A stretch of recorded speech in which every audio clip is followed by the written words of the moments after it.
আউযু বিল্লাহি মিনাশ শাইতানির রাজিম। বিসমিল্লাহির রহমানির রহিম।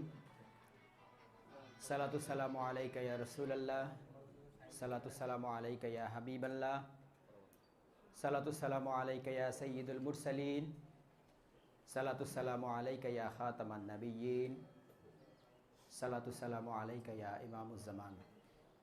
উপস্থিত সকলকে আমার আন্তরিক শুভেচ্ছা ও সালাম। আসসালামু আলাইকুম ওয়া রাহমাতুল্লাহ। কিভাবে দিনটাকে বিকৃত করা হলো, এটা হলো সাবজেক্ট। আমরা যেহেতু ইসলাম বিকৃতির ইতিহাস জানব, কাজেই প্রথমেই আমাদেরকে জানতে হবে ইসলাম কি ও ইসলাম কেন।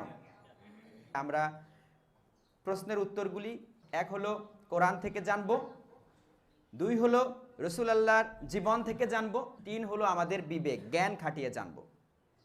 আল্লাহ পাক পবিত্র কোরআনের মধ্যে সূরা আল ইমরানের 19 নম্বর আয়াতে বলছেন, ইন্নাদ-দীনা ইনদাল্লাহিল ইসলাম, নিশ্চয়ই আল্লাহর নিকট মনোনীত একমাত্র দিন হলো ইসলাম।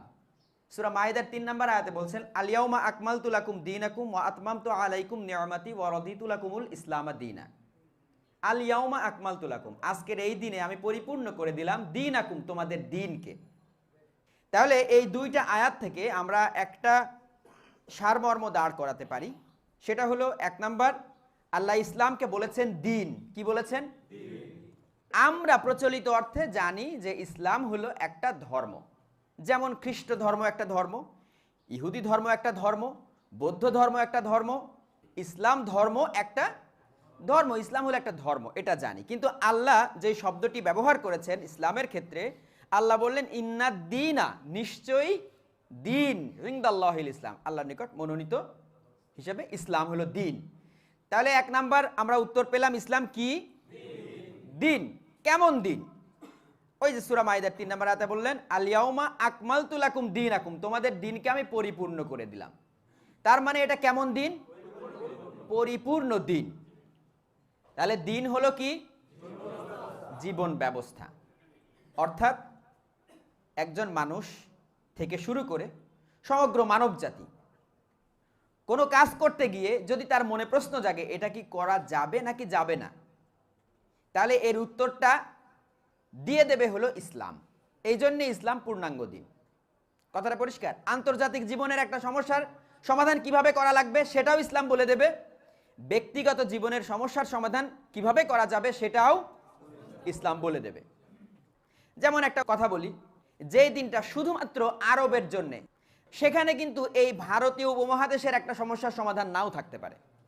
যে দিনটা আপনার সোমালিয়ার জন্য, আফ্রিকার একটা দেশের জন্য, সেই দিনটাতে আমেরিকার একটা সমস্যার সমাধান নাও থাকতে পারে। কিন্তু আল্লাহ এই দিনের ক্ষেত্রে যে বললেন একেবারে পরিপূর্ণ, কেন বললেন? কারণ পৃথিবীর কোনো প্রান্তের সমস্যা, এমন কোনো সমস্যা থাকবে না যার সমাধান এতে নাই। তাহলে আমরা উত্তর পেয়ে গেলাম, ইসলাম কি? ইসলাম হলো পরিপূর্ণ জীবন ব্যবস্থা। তাহলে এখানে আন্তর্জাতিক সমস্যার সমাধান থাকবে, জাতীয় জীবনের সমস্যার সমাধান থাকবে, সামাজিক জীবনের সমস্যার সমাধান থাকবে, পারিবারিক জীবনের সমস্যার সমাধান থাকবে, ব্যক্তিগত জীবনের সমস্যারও সমাধান থাকবে। আর এতে প্রবেশ করার জন্যও একটা কথা বলা লাগে যে আল্লাহ, আমি তোমার হুকুম যতটুকু পালন করতে পারি না পারি, কিন্তু আমি অন্য কারো হুকুম মানব না, অস্বীকার করি প্রথমে। কথাটা বুঝছেন? যখন প্রবেশ করলাম, এইবার আমার ব্যক্তি জীবন থেকে আন্তর্জাতিক জীবন পর্যন্ত আর কারোটা নেওয়া যাবে না। যদি এটা করি তাহলে ইসলামটা কি হয়? প্রতিষ্ঠিত হয়। এবার আসি ইসলাম কেন। আমরা ওই ছোটবেলায় যখন ক্লাসে পড়তাম, তখন মাঝে মধ্যে কোনো কবিতা বা গল্পের নামকরণের সার্থকতা পড়তাম না? তো এই যে ইসলাম কেন, এই নামের মধ্যেই কিন্তু তার সার্থকতা লুকায়িত। ইসলাম শব্দের অর্থ হলো শান্তি। সালাম থেকে ইসলাম শব্দটা এসেছে। সালাম শব্দের অর্থ হলো শান্তি। অর্থাৎ ইসলাম এমন একটা জীবন ব্যবস্থা যা প্রতিষ্ঠিত করলে, যা কায়েম করলে মানব জাতি কিসের মধ্যে থাকবে? শান্তির মধ্যে থাকবে। তাহলে ইসলাম কেন? মানব জাতির শান্তির জন্য।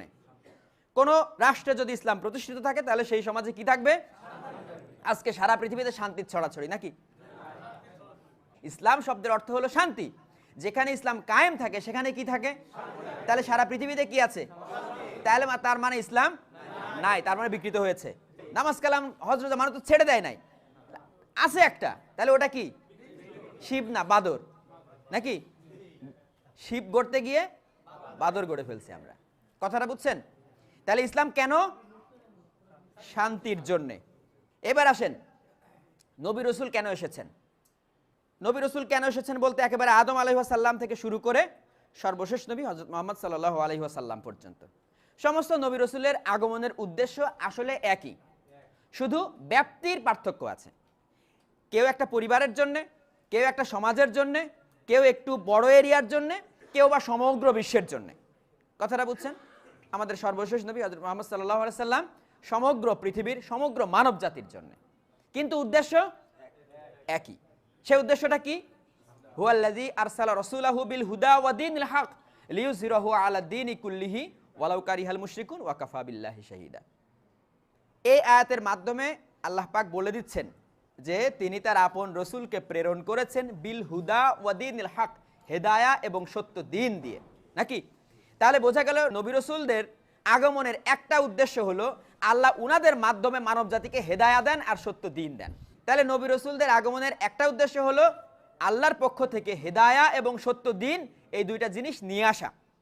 এবার 2 নাম্বার দায়িত্ব হলো লিইয়ুযহিরাহু আলা দীনি, এই দিনটাকে প্রতিষ্ঠা করা। লিইয়ুযহিরা মানে প্রতিষ্ঠা করা।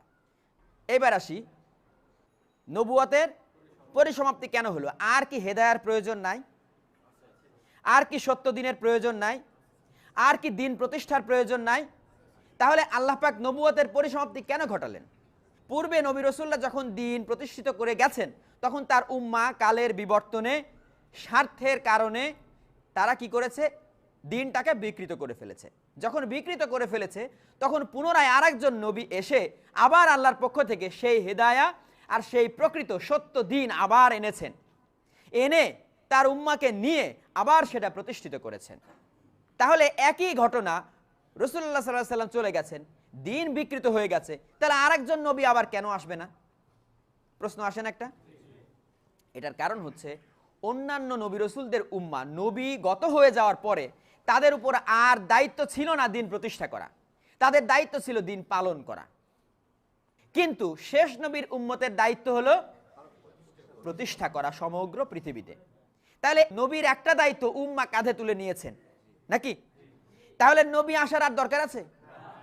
আচ্ছা, 2 নাম্বার, যদি হেদায়া এবং সত্য দিন না থাকে তাহলে আবার আনার প্রয়োজন। কিন্তু সত্য দিনটা হলো কোরআন। সত্য দিন কি? এটা অবিকৃত রাখার দায়িত্ব কে নিয়েছেন? আল্লাহ নিয়েছেন। তাহলে শুধু একজন ব্যক্তিকে আল্লাহ যদি বুঝিয়ে দেন আকীদাটা, তাহলে আর নবী আসার প্রয়োজনীয়তা থাকে না। আল্লাহ পাক এটিই করেছেন, মাননীয় ইমামুজ্জামানকে হেদায়া এবং সত্য দিনটা আবার বুঝিয়ে দিয়েছেন। নতুন করে আর দিন পাঠানোর প্রয়োজন নাই, এই কারণে আর নবীও আসবে না। এবং মাননীয় ইমামুজ্জামান এই কারণে নবী নন, রসুল নন, এই কারণে আর নবী রসুলের আসার প্রয়োজনীয়তা নেই। পরিসমাপ্তি এই কারণে ঘটেছে। উম্মতে মুহাম্মাদি গঠন করা হলো কেন? ওই যে রাসূলুল্লাহ এসেছেন সমগ্র পৃথিবীতে আল্লাহর সত্য দিন প্রতিষ্ঠা করার জন্য, আর নবী আসবে না, আর রসুল আসবেন না, তাহলে ওই কাজটা কে করবে? একটা উম্মাহ লাগবে। ব্যাস, এই উম্মাহটা গঠন করলেন সমগ্র পৃথিবীতে আল্লাহর সত্য দিন কায়েম করার জন্য, প্রতিষ্ঠা করার জন্য। রাসূলুল্লাহ সাল্লাল্লাহু আলাইহি সাল্লাম যেই সমাজে এসেছিলেন, সেই সমাজকে আমরা বলি কি? আয়ামে জাহেলিয়াত। মানে কি? অন্ধকার। কেন? সূর্য উঠতো না, বাতি জ্বলতো না, তাহলে অন্ধকার যুগ কেন? আসলে মিথ্যা একটা অন্ধকার, চুরি এটা কি? একটা জাহেলিয়াত, সুদ একটা জাহেলিয়াত, ব্যভিচার একটা জাহেলিয়াত, মানুষের উপরে অত্যাচার নির্যাতন করা এটা কি? একটা জাহেলিয়াত। অশ্লীলতা এটা কি? মদ একটা, শিরক একটা। তাহলে কোন সমাজে যদি এইগুলি থাকে, তাহলে সেই সমাজটাকে কি বলা যায়? জাহেলিয়াতে আচ্ছন্ন একটা সমাজ। কথাটা পরিষ্কার বোঝা গেল? ওই সমাজে এইগুলি ছিল, চুরি ছিল, ডাকাতি ছিল, রাহাজানি ছিল, ব্যভিচার ছিল, অশ্লীলতা ছিল, নোংরামি ছিল। জাহেলিয়াত বলতে নেগেটিভ যা কিছু আমরা দেখি, এই সবগুলি কি? জাহেলিয়াত। এই জাহেলিয়াতে পূর্ণ ছিল ওই সমাজ, এজন্য ওই সমাজকে কি বলা হয়? আয়ামে জাহেলিয়াত, জাহেলিয়াতের যুগ। ওই সমাজের ছিল শুধু জাহেলিয়াত। রাসূলুল্লাহ এসে কি করলেন? অন্ধকার দূর করতে কি লাগে? আলো লাগে। উনি হেদায়াতের আলো জ্বালালেন। বলেন তো সূর্য উঠলে রাত কি থাকতে পারে? যেখানে আলো আছে সেখানে কি অন্ধকার থাকতে পারে? একই সাথে একই জায়গাতে আলো এবং অন্ধকার বিরাজ করা অসম্ভব। তাহলে আলো আছে মানে অন্ধকার, অন্ধকার আছে মানে আলো নেই। তাহলে আমাদের সমাজে বলেন তো, আমি যে জাহেলিয়াতগুলির কথা বললাম, চুরি, ডাকাতি, হত্যা, রাহাজানি, যুদ্ধ বিগ্রহ, অনৈক্য, অশ্লীলতা, বেহায়াপনা, ব্যভিচার, এগুলি আছে নাকি নাই? তার মানে কি আছে? তার মানে একটা জিনিস নাই, কি সেটা? হেদায়া নাই। আলো আছে মানে অন্ধকার নাই, অন্ধকার আছে মানে। এবার দেখেন এটার প্র্যাকটিক্যাল রাসূলুল্লাহ কি করলেন। রাসূলুল্লাহ ওই সমাজ নিয়ে চিন্তা করতেন, কঠিন চিন্তা, চিন্তা করতে করতে একেবারে বিমর্ষ হয়ে যেতেন। এই চিন্তা করতে করতে ওই যে বলে না, হেরা পর্বতের গুহায় উনি ধ্যানমগ্ন, 3 বছর উনি ধ্যান করেছেন। আসলে কি করতেন? চিন্তা করতেন, আল্লাহর কাছে চাইতেন সমাধান কি। কথাটা পরিষ্কার? উনি বুঝতে পারছেন এগুলি মিথ্যা, তাহলে সত্যটা কি? এই সত্য খোঁজার জন্য উনি চিন্তা করেছেন। কথাটা বুঝছেন? আল্লাহ পাক ওনাকে সত্য দিলেন। আল্লাহ পাক বোঝালেন যে মানুষদেরকে যদি এখন এই অন্ধকার থেকে তুমি আলোর পথে আনতে চাও, তাহলে আগে একটা চুক্তি করো তাদেরকে নিয়ে, একটা কন্ট্রাক্টের মধ্যে তাদেরকে আনো, একটা শপথ বাক্য পাঠ করাও যে তারা আমার হুকুম মানবে কিনা। যদি মানে তাহলে আর এই জাহেলিয়াতগুলি থাকবে না, আর না মানলে তাহলে তো আমার কিছু করার নাই, কারণ তাদের স্বাধীন ইচ্ছা শক্তি আমি দিয়ে দিছি। কথাটা বুঝছেন কিনা? আল্লাহ মানুষকে স্বাধীন ইচ্ছা শক্তি দিয়ে দিয়েছেন। এখন সেই স্বাধীন ইচ্ছা শক্তি সে যদি আল্লাহর কাছে সমর্পণ করে, আল্লাহ আমার তুমি স্বাধীন ইচ্ছা শক্তি দিয়েছো, কিন্তু তুমি যা বলবা আমি তার বাইরে যাব না। অন্য কারো হুকুম তোমার হুকুমের সাথে কন্ট্রাডিকশন হলে সেটা বাদ দিয়ে দিব। কথাটা পরিষ্কার? এই সিদ্ধান্ত যদি তারা নেয় তাহলে আমি তাদের জন্য হুকুম দিতে পারি। ব্যাস, এইবার রাসূলুল্লাহ এসে সবাইকে ডেকে এই কথাটাই বললেন, ইয়া আইয়ুহান নাস কুল লা ইলাহা ইল্লাল্লাহ তুফলিহুন। তোমরা এটা বলো যে আমরা আল্লাহর হুকুম ছাড়া কারো হুকুম মানি না। তোমরা যে সমস্ত হুকুম মানছো, যেভাবে সমাজ পরিচালনা করছে, এগুলি জাহিলিয়াত, এগুলি অন্যায়, এগুলি মিথ্যা, এগুলি ছাড়ো, ছেড়ে দিয়ে আল্লাহরটা মানো। যদি এই কথার উপরে আসো তাহলে তোমরা সফল কাম হবে, আর ফাদাখালাল জান্নাত, আখিরাতে তোমরা জান্নাত পাবে। 13 বছর ধরে শুধু এই সত্যের বালাকটা দিয়ে গেলেন। বুনিয়াল ইসলামু আলা খামসিন, ইসলামের বুনিয়াদ হলো কয়টা? 5টা। প্রথমটা কি? তারপরেরটা কি? এই যে সালা, সালা কবে এসেছে? রাসূলুল্লাহর নবুয়তের 11তম বছরে তিনি মেরাজে গেলেন। তার আগেও সালা ছিল, কিন্তু কিভাবে ছিল জানেন? তখন সালা করতেন ওই, মনে করেন যে এক সপ্তাহে একদিন আসহাবরা একসাথে হয়েছে, ব্যাস ওই পাহাড়ের অন্তরালে গিয়ে একটা জায়গাতে সালা করে নিলেন, এরকম। কিন্তু 5 ওয়াক্ত সালা এসেছে কবে? মেরাজে, অর্থাৎ রাসূলুল্লাহর নবুয়তের 11তম বছরে গিয়ে। এই যে সওম, সওম কবে এসেছে? সওম এসেছে নবুয়তের 15তম বছরে, হিজরতের 2য় বছরে। কথাটা বুঝছেন? এরপরে এই যে ঈদ বলেন, এই যে জুমা বলেন, সমস্ত কিছু ইসলামের যত হুকুম আহকাম এখন পালন করেন, সমস্ত কিছু এসেছে হিজরতের পরে। হজ তো এসেছে একেবারে রাসূলুল্লাহর লাইফের একেবারে শেষের দিকে এসে। রাসূলুল্লাহ লাইফে একটাই হজ করেছেন, যেটা বিদায় হজ।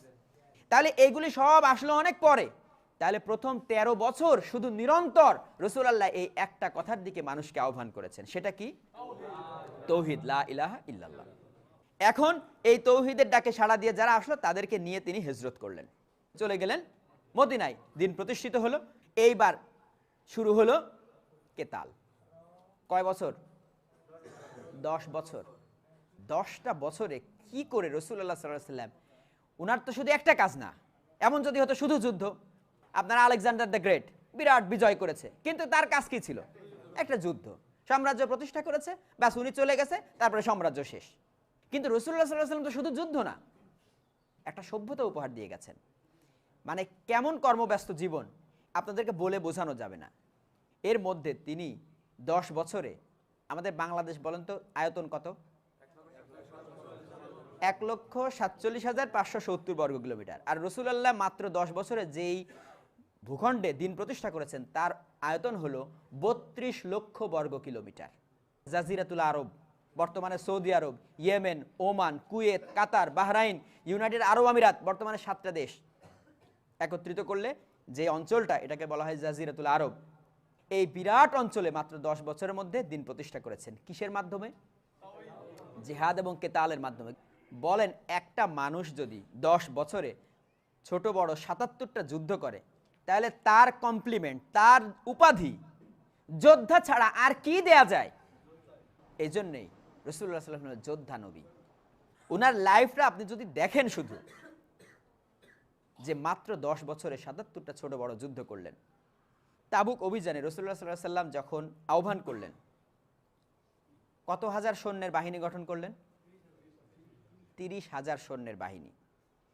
৩০,০০০ সৈন্যের বাহিনী গঠন করলেন, মানে হলো আসলে উম্মাহ ছিলই ৩০,০০০, বাদ গেছে কয়জন?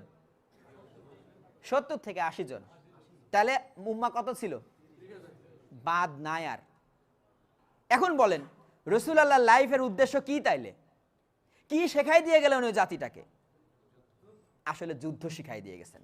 তাদের লক্ষ্য উদ্দেশ্য হলো জিহাদ এবং কেতাল। কেতালের মাধ্যমে সমগ্র পৃথিবীতে আল্লাহর দ্বীন প্রতিষ্ঠা। বাদ বাকি যা কিছু দেখবেন, বুঝবেন সমস্ত কিছু হলো ওই চরিত্র নির্মাণের জন্য লাগবে। তাই কারণ এইরকম দুর্ধর্ষ একটা জাতি তিনি গঠন করলেন, তার পেছনে এমনি এমনি কি হয়ে যাবে? কিছু প্র্যাকটিস লাগবে না? ওইগুলি হলো যোদ্ধা তৈরির প্র্যাকটিস। সূরা মায়েদা ৩ নম্বর আয়াত। এটা কিন্তু কোরআনের নাজিল হওয়া সর্বশেষ আয়াত। এই আয়াতটার মাধ্যমে রাসূলুল্লাহ সাল্লাল্লাহু আলাইহি ওয়াসাল্লাম বুঝে গেলেন যে কোরআন নাজিল শেষ হয়ে গেল, আল্লাহ দ্বীনকে পরিপূর্ণ করে দিয়েছেন। তার মানে রাসূলুল্লাহ আর বেশি দিন এই পৃথিবীতে থাকবেন না, এটা রাসূলুল্লাহ বুঝে গেলেন। এরপর পরে তিনি অসুস্থ হয়ে পড়লেন। উনি সাথে সাথে ওই অসুস্থ শরীর নিয়ে কি করলেন? দ্রুত একটা বিরাট বাহিনী গঠন করলেন ওসামার নেতৃত্বে। ওসামার নেতৃত্বে অভিযান প্রেরণ করলেন যখন তিনি একেবারে শয্যাশায়ী অবস্থা, ইন্তেকালের দ্বার প্রান্তে। সেই বাহিনী কিছু দূর যাওয়ার পরে সংবাদ শুনছে রাসূলুল্লাহ এমন অবস্থা, আর বাঁচবেন না। তখন আবার তারা ব্যাক করছে। তাহলে রাসূলুল্লাহর শারীরিক কি কন্ডিশনেও তিনি অভিযান প্রেরণ করলেন। এরপরে বলেন তার লাইফের উদ্দেশ্য আর কি হতে পারে? উম্মতে মুহাম্মাদী নামক এই জাতিটা গঠন করার উদ্দেশ্য আর কি হতে পারে? ইতিহাস পড়লে বোঝা যায় না? উদ্দেশ্য একটাই, জিহাদ এবং কেতালের মাধ্যমে সমগ্র পৃথিবীতে আল্লাহর সত্য দ্বীন প্রতিষ্ঠা। ব্যাস, রাসূলুল্লাহ সাল্লাল্লাহু আলাইহি ওয়াসাল্লাম চলে গেলেন আল্লাহর নিকট। এই জাতির দায়িত্ব এসে পড়ল হযরত আবু বকর সিদ্দিক রাদিয়াল্লাহু তাআলা আনহুর উপরে। দায়িত্ব পাওয়ার সাথে সাথে প্রথম কাজটি কি করলেন জানেন? ওই যে রাসূলুল্লাহ যেই বাহিনী গঠন করেছিলেন উসামার নেতৃত্বে, উনি দায়িত্ব পাওয়ার সাথে সাথে রাসূলুল্লাহকে কোনো রকমের সমাহিত করে সেই অভিযান প্রেরণ করলেন সাথে সাথে। তাহলে বোঝা গেল রাসূলুল্লাহ তাদেরকে কি শিক্ষা দিলেন? যদি এটা না হয় তাহলে বুঝতে হবে রাসূলুল্লাহ উনাদেরকে আসলে যা শিক্ষা দিতে চেয়েছিলেন সেই শিক্ষাটা দিতে ব্যর্থ হয়েছেন। রাসূলুল্লাহ গত হওয়ার সাথে সাথে তারা যেই কাজটা শুরু করলো সেটা হলো যুদ্ধ, সেটা হলো জিহাদ, সেটা হলো কেতাল। এটা হলো ওয়ার্ল্ড ম্যাপ। এটার উপরে হলো উত্তর, নিচে গেলে দক্ষিণ, ডান দিকে আসলে পূর্ব, আর বাম দিকে গেলে পশ্চিম। এই যে বলে না পশ্চিমা, পশ্চিমা দেশ, এই দিকের রাষ্ট্রগুলিকে বলা হয় পশ্চিমা দেশ। আসলে আগে পৃথিবীটা মানুষ মনে করতো এইটুকু, আমেরিকার খবর জানতো না, এই অঞ্চলের মানুষ আমেরিকার খবর জানতো না। এই জন্য পশ্চিমা হলো এরা, সাথে এরাও, কিন্তু মূল পশ্চিমা হলো এরা, ইউরোপীয়রা। এটা হলো সৌদি আরব, এটা হলো মক্কা, এটা হলো মদিনা। এই মক্কা থেকে যখন সিরিয়া যায়, এটা সিরিয়া, সিরিয়া ব্যবসার জন্য যেত, তখন এই যে মদিনা পড়ে, মক্কা থেকে যাইতে গেলে কি পড়ে? এই মদিনা পড়ে, মদিনার উপর দিয়ে যাইতে হয়। এই যে সানা থেকে হাদরামাউত শুনেন না, এটা হলো সেই সানা, সানা শহর। এই পুরা ভূখণ্ডটা হলো জাজিরাতুল আরব, দেখছেন? এই দেখেন বাংলাদেশ হলো এটুকু। আর রাসূলুল্লাহ উনার জীবদ্দশায় এতখানি জায়গাতে দ্বীন প্রতিষ্ঠা করে গেছেন। এবার আসেন আমরা খোলাফায়ে রাশেদুনের কাহিনীগুলা একটু। হযরত আবু বকর রাদিয়াল্লাহু তাআলা আনহু উনি 632 খ্রিস্টাব্দে খেলাফতে আসেন এবং মাত্র 2 বছর থেকে সোয়া 2 বছর উনি খেলাফত করেন। সেই টাইমটা ছিল 634 খ্রিস্টাব্দে উনি ইন্তেকাল করেন এবং ওনার পরেই হযরত উমর ফারুক রাদিয়াল্লাহু তাআলা আনহু আসেন এবং উনি 10 বছর খেলাফত করেন। এরপরে আসেন হযরত উসমান রাদিয়াল্লাহু তাআলা, উনি 12 বছর খেলাফত করেন। এরপরে হযরত আলী রাদিয়াল্লাহু তাআলা উনি 5 বছর খেলাফত করেন। এই হলো খোলাফায়ে রাশেদুনের 29 বছর। ঠিক আছে, 632 খ্রিস্টাব্দ থেকে 661 খ্রিস্টাব্দ পর্যন্ত খোলাফায়ে রাশেদুনের সময়। এই টাইমে কতটুকু দিন প্রতিষ্ঠিত হয়েছিল? এইটা হলো জাজিরাতুল আরব, বুঝছেন? এটা হলো আপনার মিশর, মিশর ছেড়ে এটা হলো লিবিয়া, লিবিয়া ছেড়ে এখানে তিউনেশিয়া, আর এই যে অঞ্চলটা এসে মিলেছে এটা হলো আফগানিস্তান। কথাটা বুঝছেন? আফগানিস্তান পর্যন্ত। এইদিকে ওপরে এটা কিন্তু তুরস্ক, ঠিক আছে? এইদিকে রোমানিয়া পর্যন্ত চলে গেছে। অর্থাৎ এই টোটাল অঞ্চলটা খোলাফায়ে রাশেদুনের সময় দিন প্রতিষ্ঠিত হয়েছে। তার মানে বোঝা যাচ্ছে রাসূলুল্লাহ সাল্লাল্লাহু আলাইহি সাল্লাম ওনাদের কাঁধে যেই দায়িত্ব তুলে দিয়ে গিয়েছিলেন ওনারা সঠিকভাবে সেই দায়িত্ব পালন করেছেন নাকি? পালন না করলে তার এতদূর দিন ছড়াই পড়তো না। এবার দেখেন খোলাফায়ে রাশেদুনের সময় সৃষ্ট রাজনৈতিক সংকট। খোলাফায়ে রাশেদুনের সময় কিছু রাজনৈতিক সংকট তৈরি হয়েছে যেগুলোকে আমরা ইসলামের বিকৃতি বলবো না, কারণ বিকৃতি শুরু হয়েছে ৬০-৭০ বছর পর, কিন্তু এই টাইমেও কিছু ঘটনা ঘটেছে, হ্যাঁ, যেগুলিকে আমরা বলবো রাজনৈতিক সংকট। সেটা কি? এক হলো উসমান রাদিয়াল্লাহু তাআলা শাসনামলে সৃষ্ট বিদ্রোহ। তখন উসমান রাদিয়াল্লাহু তাআলা আনহুকে একটা বিদ্রোহ ঘটায় হত্যা করা হয়েছিল। তো খলিফাকে হত্যা করা এটা বিরাট বড় একটা ঘটনা না, এটা তো মুসলিম উম্মাহ করতে পারে না। এটা ছিল একটা রাজনৈতিক সংকট, এমন একটা পরিস্থিতি তৈরি হয়েছিল, এই খারাপ কাজে বহু মানুষ লিপ্ত হয়েছিল যে খলিফাকে হত্যা করা হয়েছিল। কথাটা বুঝছেন? এবং বিদ্রোহের মাধ্যমে, এই যে এখন গুজব তোলে না, জোশ তোলে না, এরকম একটা ঘটনাতে উসমান রাদিয়াল্লাহু তাআলাকে হত্যা করা হয়। এবং বিদ্রোহীদের দ্বারা উসমান রাদিয়াল্লাহু তাআলা হত্যা, একই সাথে দুই খলিফা। এই টাইমে খেলাফতটা এভাবে ভাগ হয়ে যায়। ওই যে সবুজ অংশ ওইগুলো হলো আলী রাদিয়াল্লাহু তাআলার খেলাফত অঞ্চল, নীল অংশটা হলো আপনার আমর ইবনুল আস রাদিয়াল্লাহু তাআলা অঞ্চল শাসন করতেন, আর ওই যে লাল অংশ দেখছেন ওইটা হলো মুয়াবিয়া রাদিয়াল্লাহু তাআলা শাসন করতেন। অর্থাৎ খেলাফতটা কি হয়ে গেছে? ভাগ। মুসলিম উম্মাহর মধ্যে এই যে ডিভাইডেশন, ঠিক আছে, এই ডিভাইডেশন এটা কি ইসলাম পারমিটেড? স্বীকৃতি দেয় না।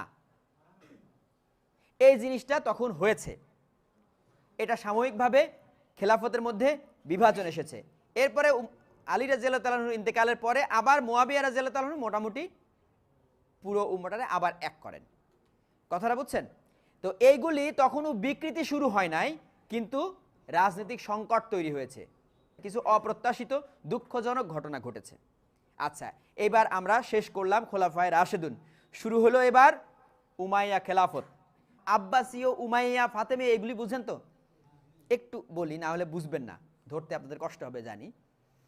এখন যেমন দল আছে না, আওয়ামী লীগ, বিএনপি, তখনকার সমাজ ছিল গোত্রভিত্তিক। কথাটা বুঝছেন?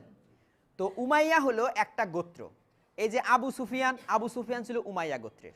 আবু সুফিয়ানের ছেলেই কিন্তু মুয়াবিয়া রাদিয়াল্লাহু তাআলা আনহু, উনিও কি উমাইয়া গোত্রের। উসমান রাদিয়াল্লাহু তাআলা উনিও কিন্তু উমাইয়া বংশের। অর্থাৎ আরবের যে সমস্ত বড় বড় কিছু বংশ ছিল তার মধ্যে একটা হলো উমাইয়া বংশ, ঠিক আছে? তো এই উমাইয়া বংশের লোকজন এই খোলাফায়ে রাশেদুনের পরে যখন মুয়াবিয়া রাদিয়াল্লাহু তাআলা ক্ষমতায় আসে, উনি উমাইয়া, উনার ছেলে যখন আসে উনি উমাইয়া, এই শুরু হয়ে গেছে উমাইয়াদের শাসন। এরপরে উমাইয়াদের বাইরে আর শাসন যায় না, তারাই ক্ষমতায় বসে, তারাই প্রশাসনিক বিভিন্ন জায়গাতে উমাইয়াদেরকে বসায়, নিয়ে নিয়ে উমাইয়া বংশের লোকজনকে বসায়। এ হলো উমাইয়া শাসন। আব্বাসীয় হলো রাসূলুল্লাহ সাল্লাল্লাহু আলাইহি সাল্লামের একজন চাচা, যার নাম ছিল আব্বাস রাদিয়াল্লাহু তাআলা। এই আব্বাসের বংশধরা যারা ছিল তাদেরকে বলা হয় আব্বাসীয়। যেহেতু আলী রাদিয়াল্লাহু তাআলার স্ত্রী মা ফাতেমা, এই মা ফাতেমার গর্ভে হাসান হুসাইন, হাসান হুসাইনের বংশধারা যেটা, এটারে বলা হয় ফাতেমীয়। কথাটা বুঝছেন? এই হলো তিনটা বংশ। পরবর্তীতে এই বংশগুলি ক্ষমতায় এসেছে এবং ক্ষমতার দ্বন্দ্বে লিপ্ত হয়েছে। 661 খ্রিস্টাব্দ থেকে শুরু হলো উমাইয়া খেলাফত। মুয়াবিয়া রাদিয়াল্লাহু তাআলা 680 খ্রিস্টাব্দ পর্যন্ত উনি খেলাফত করেন। এই সময়েও কিন্তু ইসলাম চতুর্দিকে বহু দূর পর্যন্ত প্রসারিত হয়, তখনও কিন্তু জেহাদ কেতাল চলতে থাকে। কথাটা বুঝছেন? মুয়াবিয়া রাদিয়াল্লাহু তাআলার খেলাফত কালে ইসলামের বহু দিক দিয়ে উন্নয়ন সাধিত হয়, কিন্তু মুয়াবিয়া রাদিয়াল্লাহু তাআলা একটা জিনিস করে গেছেন, সেটা হলো উনি মৃত্যুর আগে উনার সন্তানকে খলিফা বানায় যান, অর্থাৎ রাজতন্ত্রের সূচনা হয়। ক্ষমতায় আসে এজিদ। এজিদ কিন্তু বেশি দিন থাকতে পারে নাই, এজিদ মাত্র 2 বছর ক্ষমতায় ছিল। এজিদের পরে তার ছেলে মুয়াবিয়া, সে অসুস্থ ছিল, অল্প কয়েক মাস ক্ষমতায় থাকে, তারপরেই ক্ষমতায় আসে মারওয়ান। একেবারে পাকাপোক্তভাবে যেই রাজতন্ত্রের উমাইয়া খেলাফতের হয় এই মারওয়ান থেকে। এবং এই সময়ে এসে দেখেন সালটা খেয়াল করেন, মারওয়ান যখন আসে তখন সালটা ছিল হলো 684 খ্রিস্টাব্দ।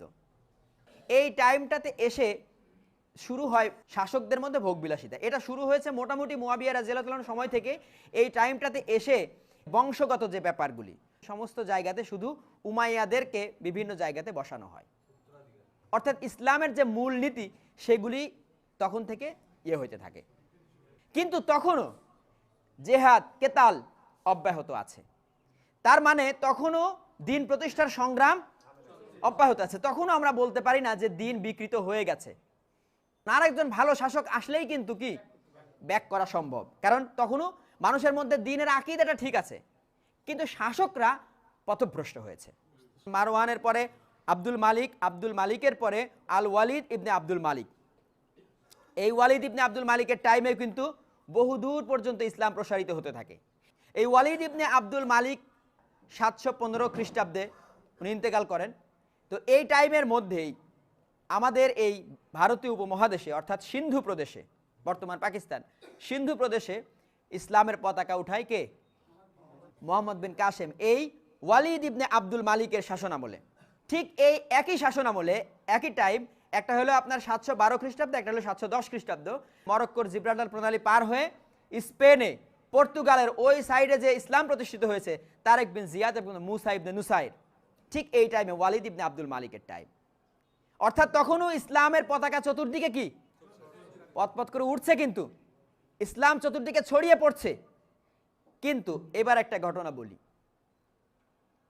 মুসা ইবনে নুসাইর যখন স্পেন দখল করে নিল, তখন ওয়ালিদ ইবনে আব্দুল মালিকের কাছে একটা পত্র প্রেরণ করলেন। বললেন যে খলিফা, আপনি যদি অনুমতি দেন তাহলে আমরা যদি এইখান থেকে অভিযান পরিচালনা করতে থাকি তাহলে খুব অল্প সময়ের মধ্যে পুরা ইউরোপ ইসলাম প্রতিষ্ঠিত হয়ে যাবে।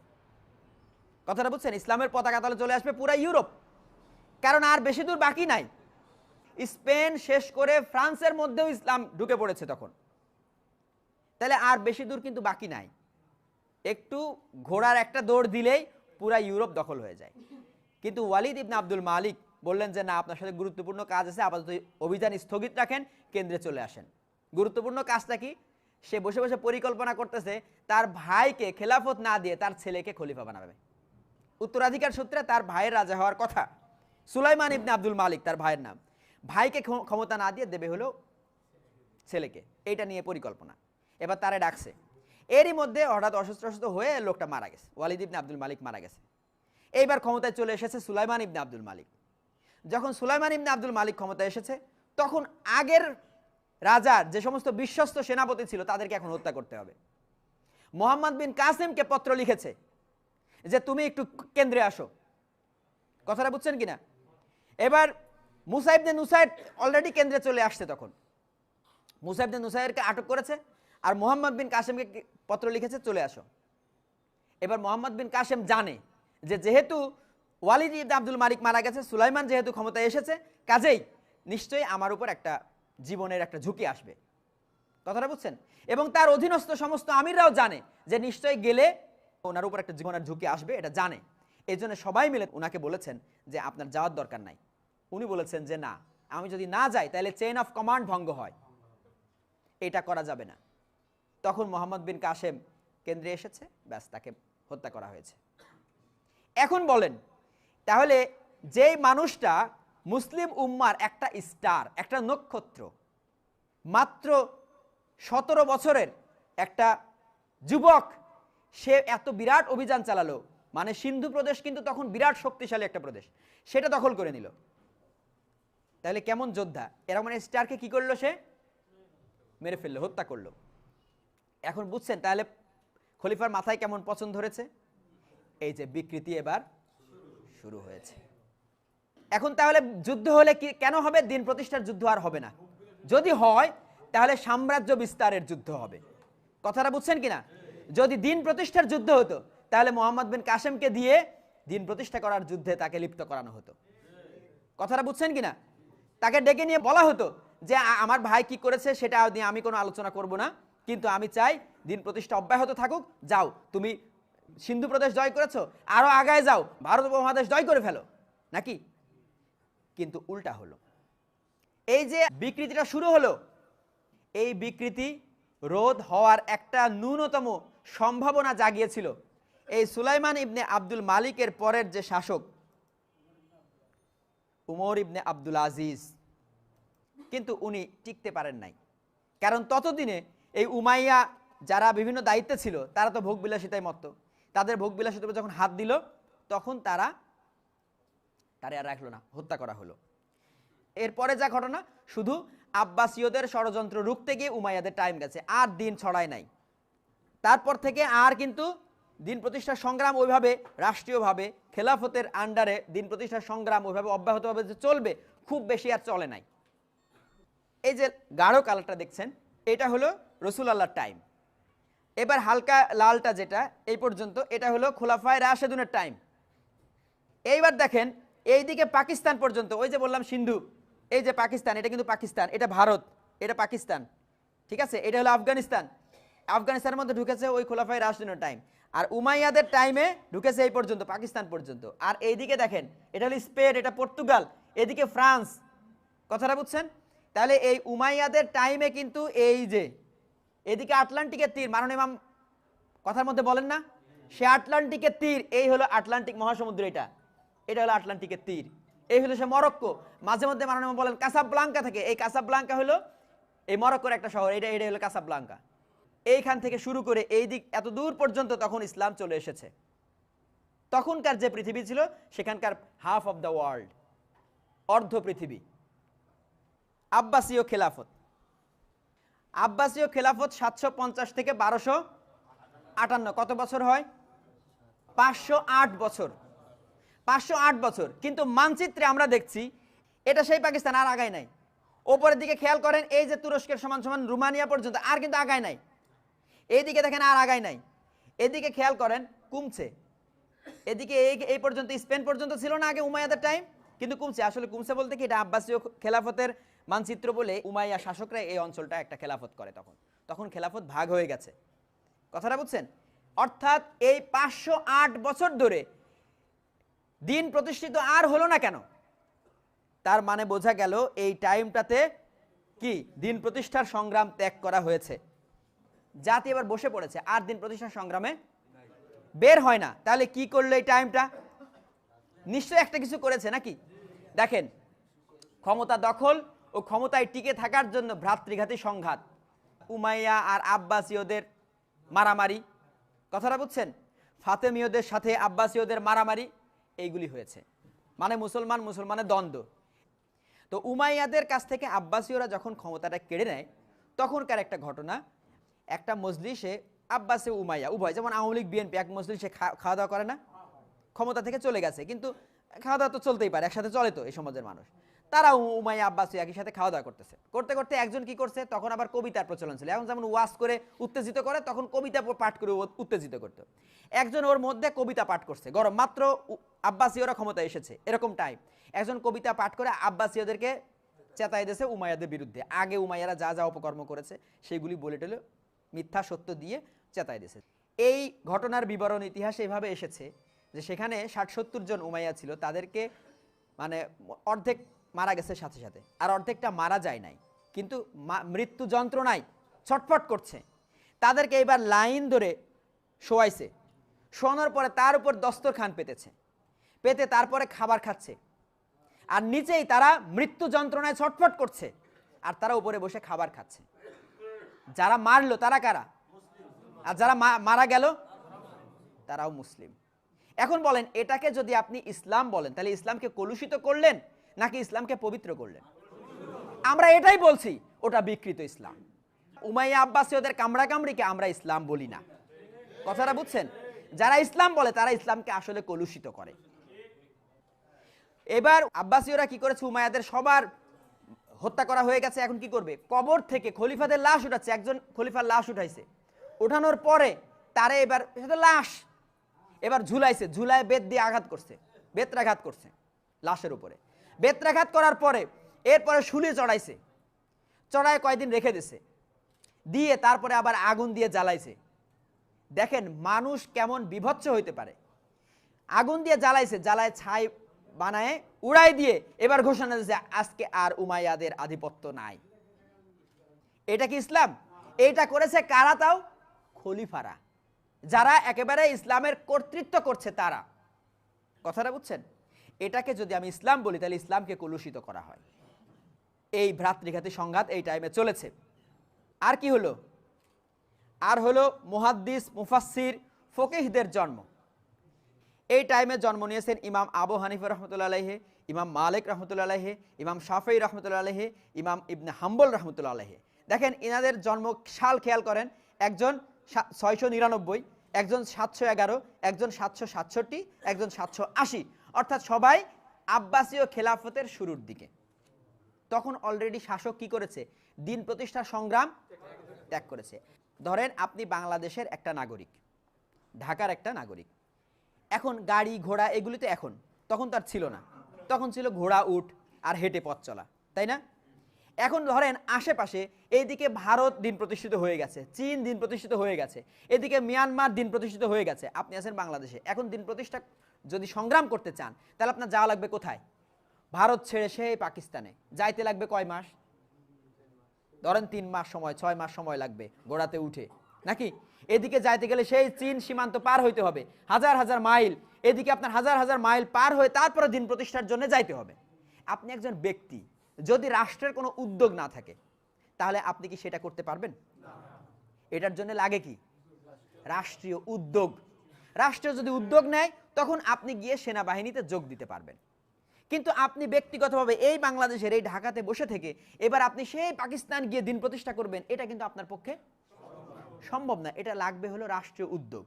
এই খলিফারা এমনভাবে ভোগ বিলাসিতায় মত্ত হয়েছে আর নিজেরা কামড়া কামড়িতে ব্যস্ত হয়েছে যে নিজের গদি টিকানোই কষ্ট, কিভাবে দিন প্রতিষ্ঠা করবে। কথাটা বুঝছেন? আর এরই মধ্যে কি হয়েছে, বিরাট একটা জনসংখ্যা ইসলামের মধ্যে এসেছে। হ্যাঁ, মানুষ দান করে, রাষ্ট্রীয় কোষাগারে আসে।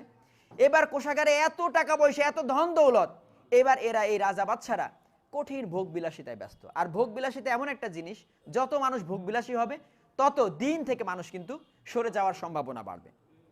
তো ওনারা কি হয়েছে, দিন থেকে আসলে মানে ব্যক্তি চরিত্র ওনাদের একেবারে শেষ। যদি কারো মধ্যে ব্যক্তি চরিত্র না থাকে, এই যে বলে না যে আপনার ব্যক্তিত্ব, ব্যক্তিত্ব জিনিসটা কি? ব্যক্তিত্ব জিনিসটা হলো এই ব্যক্তি চরিত্র। কথাটা বুঝছেন? যার ব্যক্তি চরিত্র যত উত্তম, যে যত তাকুয়াবান, মানুষ তাকে কিন্তু অনুসরণ করে, তার কথা ফেলতে পারে না। কিন্তু যেই মানুষটা নিজে আরামায়েশে থাকে আর আরেকজনকে বলে এই যাও ওই কাজটা কর, মানুষ কিন্তু করবে না। হয়তো আজকে ভয় করতেছে, কালকে আর করবে না। কথাটা বুঝছেন? শাসক যখন এইভাবে ভোগ বিলাসিতায় মত্ত, শাসক যখন মদ্যপান করে, শাসক যখন নারী নিয়ে থাকে, শাসক যখন ব্যক্তি চরিত্র একবারে পচে গেছে, তখন তার ব্যক্তিত্ব নাই, তাকে আর কেউ অনুসরণ করে না। তাহলে অনুসরণ করা লাগবে মানুষ, সাধারণ মানুষ তো কাউকে না কাউকে অনুসরণ করবে। এখন অনুসরণ করেছে কাদেরকে? এই মানুষদেরকে। কারণ কি? তাদের ব্যক্তিগত চরিত্র সাংঘাতিক। তারা নিজেদের জীবনকে কিন্তু দিনের জন্য কোরবান করেছে। কথাটা বুঝছেন কিনা? তাদের ব্যক্তিগত তাকুয়া এমন তাকুয়া, তারা এই যে প্রত্যেকে কিন্তু, কেউ কিন্তু এখনকার ধর্ম ব্যবসায়ীদের মতো না, কিন্তু ধর্ম ব্যবসা করে খান নাই। ওনারা দেখেন, একজন কুফা, একজন মদিনা, একজন সেই গাজা ফিলিস্তিন, একজন বাগদাদ, দূর দূরান্ত থেকে তারা ওই মক্কা মদিনাতে গেছে। ঠিক আছে, গিয়ে গিয়ে দিন শিখেছে, শিখে মানুষদেরকে শেখানোর চেষ্টা করেছে। তাদের এই ব্যক্তিগত চরিত্রের কারণে, তাদের এই ব্যক্তিত্বের কারণে মানুষ তাদেরকে অনুসরণ করেছে। এখন তাদেরকে অনুসরণ করে সমস্যাটা হয়েছে এটা যে ওনারা তো যোদ্ধা না, তখন তো রাষ্ট্রীয় উদ্যোগে যুদ্ধ নাই। ওনারা নিজেদের যেহেতু যুদ্ধ নাই, যেহেতু শাসক আর ডাকে না, আমি ব্যক্তিগতভাবে যুদ্ধ করতেও পারতেছি না, তখন ওনারা চিন্তা করলো সবাই তো আর যুদ্ধ করবে না, কিছু মানুষকে তো অন্য কাজও করতে হবে। ওনারা অন্য একটা কাজে নিজেদেরকে আত্মনিয়োগ করলেন। জাতি যত বড় হতে থাকে তখন কাজের ডিভাইডেশন তত বেশি বাড়তে থাকে, বিভিন্ন কাজে বিভিন্ন মানুষকে যুক্ত হইতে হয়। তো ওনারা ফিকহ শাস্ত্রের উপরে নিজেদেরকে আত্মনিয়োগ করেছেন। আমরা ফিকহ শাস্ত্রে, সবাই তো আর যুদ্ধ করতে পারবে না, বা যুদ্ধ করার সুযোগ যদি আসে করব, কিন্তু আপাতত আমরা নিজেদেরকে আত্মনিয়োগ করলাম ফিকহ শাস্ত্রকে আরো ডেভেলপ করার জন্য। কথাটা বুঝছেন? কিন্তু ওনাদের ওই ব্যক্তিগত চরিত্রের কারণে মানুষ শাসকের কাছে না গিয়ে ওনাদেরকে অনুসরণ শুরু করলো। এইবার মানুষ হতে থাকলো কি? জিহাদ বিমুখ। এবার মানুষ মনে করলো এই ফিকহ শাস্ত্র নিয়ে গবেষণা করা, ফিকহ শাস্ত্র পাঠ করাই মনে হয় ইসলাম। কথাটা বুঝছেন? তারা কিন্তু আর যুদ্ধকে ইসলাম, কেতাল, জেহাদ কেতাল যে ইসলামের মূল, সেইটা তারা ভুলে যেতে লাগলো। কথাটা বুঝছেন? এইবার আসেন, আর কি হয়েছে? হাদিস সংকলকদের জন্ম। এই টাইমে আরো দেখেন, খেয়াল করেন, 810 খ্রিস্টাব্দে ইমাম বুখারী রাহমাতুল্লাহ আলাইহি ওনাদের জন্ম হয়েছে। খেয়াল করেন, 810 খ্রিস্টাব্দ, তার মানে রাসূলুল্লাহর কত বছর পরে? 200 বছর পরে ইমাম বুখারী। 810 খ্রিস্টাব্দ মানে রাসূলুল্লাহর ইন্তেকালেরও প্রায় 200 বছর পরে ওনারা জন্মগ্রহণ করতেছেন। তখন এসে কি করতেছেন? হাদিস সংগ্রহ করতেছেন। তাহলে এতদিন হাদিস কার কাছে ছিল? হাদিস এরই মধ্যে বহু রূপ পরিবর্তন করেছে, বহু জাল হাদিস রচনা করা হয়ে গেছে। তখন ওনারা হাদিস সংগ্রহ করতে গেলে ওই হাদিস যার কাছ থেকে সংগ্রহ করে সে বলে, আপনি কার কাছ থেকে শুনেছেন এটা? বলে আমি তো আমার বাবার কাছ থেকে শুনেছি। বলে আপনার বাবা কার কাছ থেকে শুনেছে? বলে উনি তার এক বন্ধুর কাছ থেকে শুনেছে। বলে তার বন্ধু কার কাছ থেকে শুনেছে? বলে উনি শুনেছে তার দাদার কাছ থেকে। তার দাদা, বলে তার দাদার আরেক বন্ধুর কাছ থেকে। মানে এরকম 10টা প্রজন্ম চলে গেছে। কিন্তু কথাটা বুঝছেন কিনা? এইগুলি যারা এই বর্ণনা করেছে তাদেরকে বলা হয় রাবি, হাদিস বর্ণনাকারী। এইগুলিও কিন্তু মূল হাদিস গ্রন্থে এগুলি থাকে যে এই হাদিসটা কার কার কার কার কাছ থেকে এসেছে। কথাটা বুঝছেন কিনা? তাহলে ওনারা যখন হাদিস সংগ্রহ করছেন তখন এইভাবে হাদিস সংগ্রহ করেছেন। এরপরে জন্ম নিয়েছে ইমাম মুসলিম, ইমাম আবু দাউদ, ইমাম ইবনে মাজা, ইমাম তিরমিজি, ইমাম নাসাই।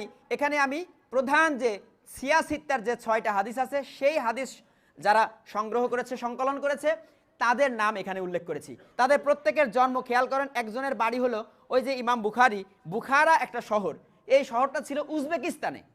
কোথায়? উজবেকিস্তানে। উজবেকিস্তান মানে কিন্তু সেই অনেক দূর, সেই আপনার মঙ্গোলিয়ার কাছাকাছি। কথাটা বুঝছেন? সেইখানে তারা হাদিস সংগ্রহ করেছে কোথায় এসে? সেই মক্কাতে এসেছে, সেই মদিনাতে এসেছে, সেই ইরাকে গেছে।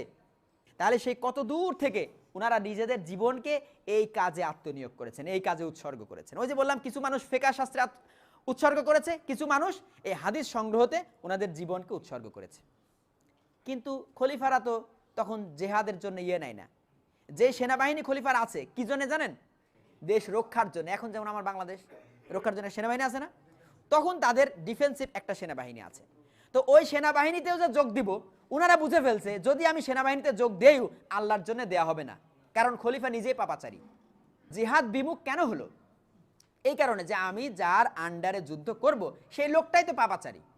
তখন সে বুঝে ফেলছে যে এখন যদি আমি যুদ্ধ করে সাম্রাজ্য বিস্তার করি ইসলাম প্রতিষ্ঠা হবে না, এই খলিফার আন্ডারে একটা রাষ্ট্র আসবে, এই খলিফার ইনকামটা একটু বাড়বে। কথাটা বুঝছেন? এই সমস্ত কারণে কিন্তু মানুষ জিহাদ বিমুখ হয়েছে। আর কি হয়েছে? তরিকা সৃষ্টি। তরিকা আমাদের উপমহাদেশে প্রধানত 4টি তরিকার প্রাধান্য থাকলেও মূলত 180টির মতন তরিকা আছে। কথাটা বুঝছেন? আমাদের এই অঞ্চলে যেই 4টি তরিকা খুব বেশি প্রচলিত সেটা হলো আব্দুল কাদের জিলানী রহমতুল্লাহ আলাইহের কাদেরিয়া।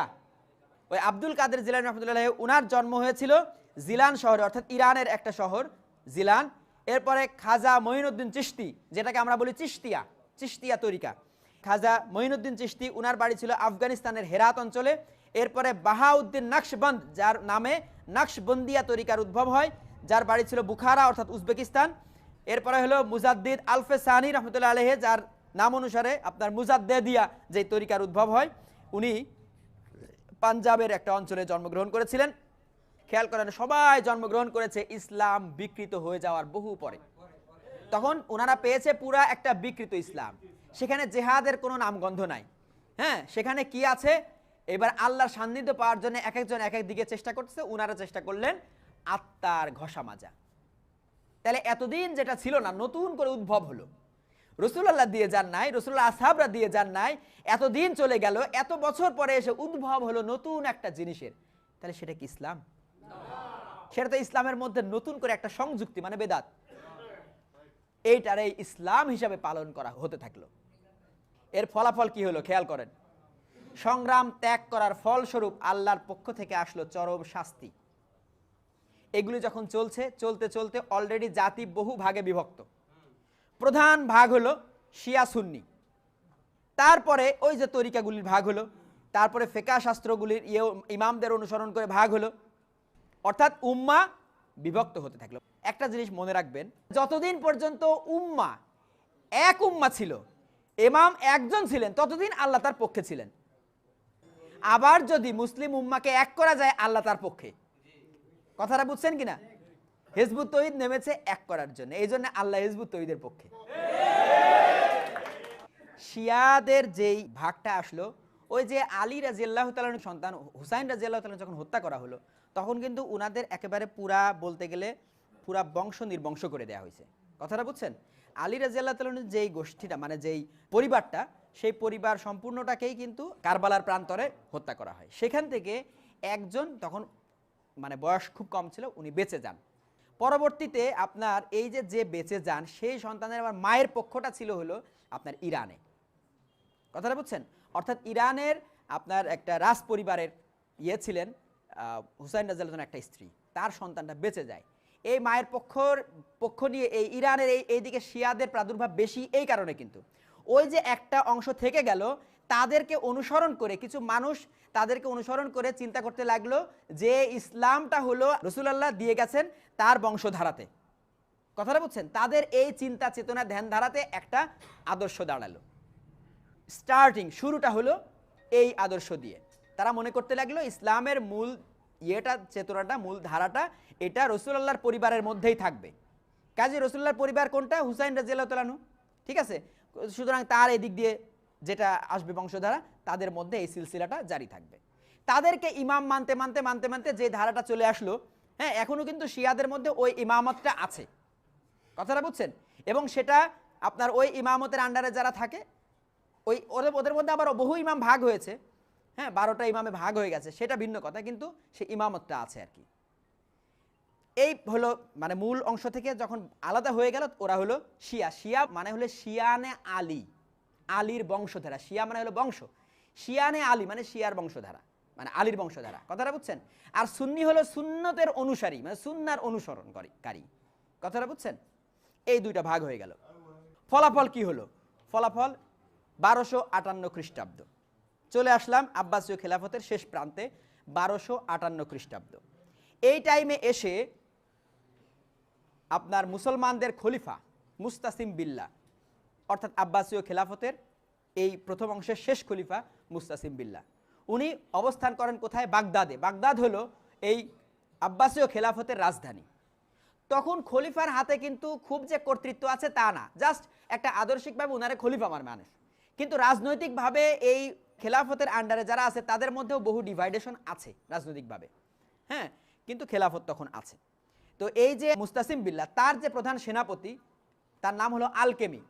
আলকেমি হলো শিয়া মতাবলম্বী, আর এই যে খলিফা মুস্তাসিম বিল্লাহ সে হলো সুন্নি মতাবলম্বী। কথাটা বুঝছেন? কাজে একটা দ্বন্দ্ব আছে। ওই মানে সেনাপতি সে মনে মনে চিন্তা করে কবে এই সুন্নিটারে মেরে বা সরাইয়ে দিয়ে আমি শিয়ারা কেমনে ক্ষমতা দখল করব, এই চিন্তা কিন্তু তার মাথার মধ্যে আছে। কথাটা বুঝছেন? এরই মধ্যে একটা ওই খলিফার সন্তানের সাথে ওর একটা দ্বন্দ্ব হয়, ক্ল্যাশ হয়। এই দ্বন্দ্বের সূত্র ধরে সে কি করে, মঙ্গোলীয় সেনাপতি তখন হালাকু খানকে পত্র লেখে যে তোমরা বাগদাদে আক্রমণ করো, আমি যত সহযোগিতা লাগে করব। কথাটা বুঝছেন? ব্যাস, এবার কিন্তু এতদিন মঙ্গোলীয়রা কিন্তু বিরাট অঞ্চল দখল করে ফেলছে, কিন্তু মুসলমানদের এই খেলাফতে তারা কিন্তু ঢুকতে পারে নাই, কারণ জানে যে বিরাট সেনাবাহিনী, বিশাল কিছু, ওই আগের গৌরব, আগের নাম সুনাম, আসলে তেমন কিছু নাই তখন। কিন্তু এইবার দেখলো ব্যাস বিরাট একটা সুযোগ, কারণ ভেতরে যদি একটা শত্রু পাওয়া যায় তাহলে তো সুবিধা। ঢুকলো, মঙ্গোলীয়রা আসলো, এসে মঙ্গোলীয়রা মাত্র 60,000 সৈন্যের একটা বাহিনী নিয়ে আসছে, এসে বাগদাদ চতুর্দিক থেকে করছে, অবরোধ করছে। এবার আলকেমি খলিফারে বুদ্ধি দিল যে আপনি শান্তি প্রস্তাব নিয়ে যান হালাকু খানের কাছে। ব্যাস তার বুদ্ধিমতো সে গেল, বলল যে আপনার মন্ত্রী পরিষদরে নিয়ে আসেন। এবার মন্ত্রী পরিষদ নিয়ে কাছে গেল, হালাকু খানের তাঁবুতে গেল শান্তি প্রস্তাব করতে। হালাকু খান ওরে আটকায়, অন্য সবগুলো এই মন্ত্রী পরিষদ প্রায় 3 শতাধিক তার উপদেষ্টা মণ্ডলী ছিল, সবাইকে হত্যা করছে, জবাই দিছে, দিয়ে খলিফা এবং খলিফার বংশ মানে পরিবার তাদেরকে জিম্মি করে শহরে ঢুকছে। শহরে ঢুকে এইবার 16 লক্ষ মানুষকে হত্যা করছে। কথাটা বুঝছেন? সাধারণ মানুষরা ধরছে আর জবাই দিছে 16 লক্ষ। কথাটা বুঝছেন? এই 60,000 সৈন্য আসে, এবং 60,000 তো সৈন্য আসছে ওরা, আর মুসলমানদের 16 লক্ষ হত্যা করছে, এর মধ্যে 5 লাখ কিন্তু সেনাবাহিনী ছিল। বাগদাদ তখন চতুর্দিক দিয়ে কিন্তু ব্যারিকেড দিয়া, বিরাট দিয়ে দুর্গ করা। এইবার এই খলিফারে না খাওয়ায় রাখছে, না খাওয়ায় এবার ক্ষুধার্ত খলিফা যখন খাবার চাইছে, তখন এরই মধ্যে খলিফা কোথায় কোথায় কত সোনা দানা হিরে জহরত রাখছিল এইগুলি সব ওরে মেরে মেরে স্বীকারোক্তি আদায় করে বের করছে সেইগুলা। এবার খাবার দিয়েছে 1 প্লেট ওই স্বর্ণ, যে খাও। তখন খলিফা বলছে স্বর্ণ আবার খাওয়া যায় কি করে? তখন হালাকু খান বলছে যদি খাওয়াই না যায় তাহলে তুমি কেন এগুলি জমা করেছো, জনগণের মধ্যে কেন বিতরণ করলে না? যদি বিতরণ করতে, তাহলে তোমার এই জনগণ আজকে তোমার পক্ষে দাঁড়াতো, তোমার এই পৈতৃক এই রাজত্ব হারাতে হতো না। এরপরে ওই খলিফাকে কার্পেটের মধ্যে মুড়ায়, পায়ে পাড়ায় পাড়ায় তাকে হত্যা করেছে। একদম আব্বাসীয় খেলাফত একেবারে বিলুপ্ত। পুরা মধ্যপ্রাচ্য মঙ্গোলিয়ারা দখল করে নিয়েছে। এরপরেও মুসলমানদের কিন্তু হুঁশ হয় নাই, তারা ঐক্যবদ্ধ হয় নাই। পরবর্তীতে কোনো রকমে আপনার তুরস্ক থেকে একটা ছোট্ট একটা ট্রাইবের উত্থান ঘটে, যারা পরবর্তী উসমানীয় খেলাফতের প্রতিষ্ঠা করে, যেটা সর্বশেষ 1924 খ্রিস্টাব্দ পর্যন্ত ছিল। সেটা কামাল আতাতুর্ক পাশা সেটার বিলুপ্তি ঘোষণা করে, এবং শেষের দিকে এসে তাদের মূল ধ্বংসটা হয় হলো প্রথম বিশ্বযুদ্ধে পরাজিত পক্ষ জার্মানদের পক্ষ অবলম্বন করে হলো এই উসমানীয়রা। এইটা অংশগ্রহণ করে ওই যুদ্ধে পরাজিত হয়ে তারপরে আপনার এই যে সৌদি আরব সহ মধ্যপ্রাচ্যের দেশগুলি ফ্রান্স এবং ব্রিটেন ভাগাভাগি করে দখল করে নেয়। এরপরে আসলো মুসলমানদের উপর একেবারে চূড়ান্ত লানত। ইউরোপীয়রা চতুর্দিকে তখন ছড়িয়ে পড়ছে। 1498 খ্রিস্টাব্দে ভাস্কো দা গামা, পর্তুগিজ নাবিক, পর্তুগাল থেকে, যেই পর্তুগাল একসময় মুসলমানদের অধীনে ছিল, কথাটা বুঝছেন? সেখানে 800 বছর উমাইয়ারা খেলাফত করেছে। তারপরে ওইখানকার মানুষজন, ওইখানকার লোকজন এই মুসলমানদেরকে এমনভাবে বিতাড়িত করেছে, এখন আপনি স্পেন পর্তুগালে একটা মুসলিম পাড়াও পাবেন না। আমাদের অঞ্চলে আছে না হিন্দু পাড়া, ওখানে কোনো একটা মুসলিম পাড়াও পাবেন না। এমনভাবে মুসলমানদেরকে বিতাড়িত করেছে, হত্যা করেছে, নিঃশেষ করেছে। সেই পর্তুগাল থেকে এসেছে আমাদের এই অঞ্চলে। ইউরোপীয়রা তখন ব্যবসার জন্য পৃথিবীর চতুর্দিকে বহিরাগত হচ্ছে, কথাটা বুঝছেন? তাদের মাথার মধ্যে শুধু ব্যবসা না, বিশ্বজয়ের স্বপ্ন। তারা বহিরাগত হয়েছে, হয়ে আমাদের এই অঞ্চলে ব্যবসার নাম করে আপনার ব্রিটিশরা এসেছে, ডাচরা এসেছে, ফরাসিরা এসেছে। এরকম ইউরোপীয় ছোট্ট ছোট্ট জাতি পৃথিবীর চতুর্দিকে ছড়ায় পড়েছে। স্প্যানিশরা, তারপরে পর্তুগিজরা চতুর্দিকে ছড়ায় পড়েছে। ছড়ায় পড়ে বিভিন্ন অঞ্চল তখন দখল, মানে পৃথিবীর কোন অঞ্চলকে দখলদারিত্ব নিয়ে তাদের চিন্তাভাবনা। আমাদের এই অঞ্চলে দখলদারিত্ব শুরু করে ব্রিটিশরা। তার আগেও কিন্তু ছোট ছোট কিছু কিছু দখলদারিত্ব ছিল। ব্রিটিশরা আপনার 1757 খ্রিস্টাব্দে লর্ড ক্লাইভ আপনার যুদ্ধ হয় নবাব সিরাজউদ্দৌলার সাথে। জানেন তো এই ঘটনা নাকি? পলাশির যুদ্ধ। এই ইতিহাস সবার ক্লাসের বইয়ে পড়েছেন। পলাশির যুদ্ধ আপনারা ক্লাসের বইয়ে পড়েছেন, স্বাধীনতা হারানোর ইতিহাস। কিন্তু না, আরও একটা ঘটনা ঘটেছে, আল্লাহর সভরেন্টি, আল্লাহর সার্বভৌমত্ব হারানোর ইতিহাস, আপনাদের কলেমা হারানোর ইতিহাস, তৌহিদ হারানোর ইতিহাস। কথাটা বুঝছেন? এই কথাটা কিন্তু ক্লাসের বইয়ে কোনো ইতিহাসে লেখা হয় নাই। এই যে লর্ড ক্লাইভ এই অঞ্চল দখল করে নিল, দখল করার পরে এবার কি আর এতদিন পর্যন্ত শরিয়া আইনে দেশ শাসন হতো? নবাবরা যেই আইন বিধান দিয়ে রাষ্ট্র পরিচালনা করতেন, সেই আইন বিধান কিসের? ইসলামী শরীয়তের। কথাটা বুঝছেন কিনা? কিন্তু যখন ব্রিটিশরা দখল করে দিল, তখন কি আর শরিয়া আইন থাকবে? তারা কি করলো? তাদের আইন, তাদের বিধান, তাদের নিয়ম কানুন চাপাই দিল আমাদের ওপরে। যখন এটা চাপায় দিল, তখন এই অঞ্চলের কেউই কি বুঝবে না যে আল্লাহর হুকুমত আমরা প্রত্যাখ্যান করে ফেলছি? বুঝবে না? কিছু মানুষ কিন্তু বুঝেছে, তখনকার আলেম সাহেবরাও বুঝেছে। কিন্তু ততদিনে মুসলমানদের মধ্যে কিন্তু ঐক্য নাই। কেমনে ঐক্য থাকবে? একই জামাতে নামাজ পড়তেছে, আমি হলাম মনে করেন যে ওই হানাফি, আর আমার পাশে আরেকজন মালিকি। আমি এখানে বুকে হাত বাঁধি, আর একজন এখানে হাত বাঁধি, আরেকজন হাত ছাড়ে দেয়। তাহলে ঐক্য তো নাই। যেহেতু ঐক্য নাই, সেহেতু তাদের একসাথে হয়ে সংগ্রাম করাটা কঠিন। কথাটা বুঝছেন কিনা? কিন্তু তবুও তারা ব্রিটিশদের বিরুদ্ধে সংগ্রামে অবতীর্ণ হয়েছে। বহু ওই আন্দোলন তারা করেছে, ব্রিটিশ বিরোধী আন্দোলন। বেশিরভাগ অংশ নিয়েছে মুসলমানরা। তাদের মাথার মধ্যে একটা চেতনা ছিল যে আমরা তো আল্লাহর হুকুমত বাদ দিয়ে দিচ্ছি। আল্লাহর হুকুমত বাদ দিলে তো আর মুসলমান থাকা যায় না, কারণ মুসলমান হওয়ার প্রথম শর্তই হলো আল্লাহ ছাড়া কারো হুকুম মানবো না। এখন তো ব্রিটিশের হুকুমত মেনে নিচ্ছি। কথাটা বুঝছেন কিনা? তো এই চেতনা দিয়ে বহু মানুষকে সংগ্রামে উদ্বুদ্ধ করা গেছে। ব্রিটিশরা দেখলো, কিরে আমাদের এত বড় বড় কামান, এত বড় বড় অস্ত্র, এদের কাছে তো কিছু নাই, এদের আছে একটা জনসংখ্যা। কিন্তু এই জনসংখ্যা, তারা অস্ত্রশস্ত্র নাই, ভাঙা রাইফেল নিয়ে কামানের সামনে দাঁড়ায় কি করে? ব্যাপারটা কি? যদি এভাবে দাঁড়াতে থাকে, পুরা জনসংখ্যা যদি দাঁড়ায়, এত বড় একটা জনসংখ্যা মেরে লাভটাই বাকি, আমি তো তাদেরকে শোষণ করতে এসেছি। কথাটা বুঝছেন কিনা? এই অঞ্চলের মানুষদেরকে শোষণ করার জন্যই তো তারা এসেছে। কাজেই তারা চিন্তা করলো যে আসলে এই শক্তিটা কোথায়, গবেষণা শুরু করলো। এইবার তারা খুঁজে পেল দুইটা জিনিস প্রধানত। এক হলো কলেমা, আল্লাহ ছাড়া কারো হুকুম মানবো না, এই জন্য ব্রিটিশদের হুকুমত তারা মানতে চায় না। কথাটা বুঝছেন? 2 নম্বর হলো কোরআন। কোরআনের মধ্যে বহু আয়াতে এই তৌহিদের কথা, আল্লাহর হুকুম মানার কথা আছে, আর বহু আয়াতে এটা প্রতিষ্ঠা করার জন্য জিহাদের কথা আছে। এই দুইটা জিনিস যখন মানুষ বুঝে যায়, জেনে যায় রাষ্ট্র পরিচালনার নীতি আছে কোরআনের মধ্যে, তাহলে তারা তো রাষ্ট্র পরিচালনার জন্য, রাষ্ট্র প্রতিষ্ঠার জন্য চেষ্টা করবে, কোরআনের আইন প্রতিষ্ঠার জন্য চেষ্টা করবে। তাহলে তাদেরকে এই দুইটা জিনিস থেকে সরাতে হবে। 1 কলেমা থেকে সরাতে হবে, 2 কোরআন থেকে সরাতে হবে। কিভাবে সরানো যাবে? ব্যাস, তারা চিন্তা করলো এখন কলেমা তো পরিবর্তন করা যাবে না, কলেমার অর্থটাকে একটু পরিবর্তন করে দেব। কথাটা বুঝছেন? তারা লা ইলাহা ইল্লাল্লাহ কনভার্ট করে দিল আল্লাহ ছাড়া কোনো মাবুদ নাই। এটা কিন্তু 1-2 ব্যাপার, কোনো ব্যাপার না। আপনারা মনে করছেন এটা তো কিভাবে চেঞ্জ হওয়া সম্ভব? সম্ভব। কেমনে জানেন? আজকে যদি গভর্নমেন্ট সিদ্ধান্ত নেয় কোনো ক্লাসের বইয়ে জেহাদ শব্দটা থাকবে না, সম্ভব না? কোনো ব্যাপার? যার হাতে সার্বভৌমত্ব থাকে তার পক্ষে সব সম্ভব। কথাটা বুঝছেন?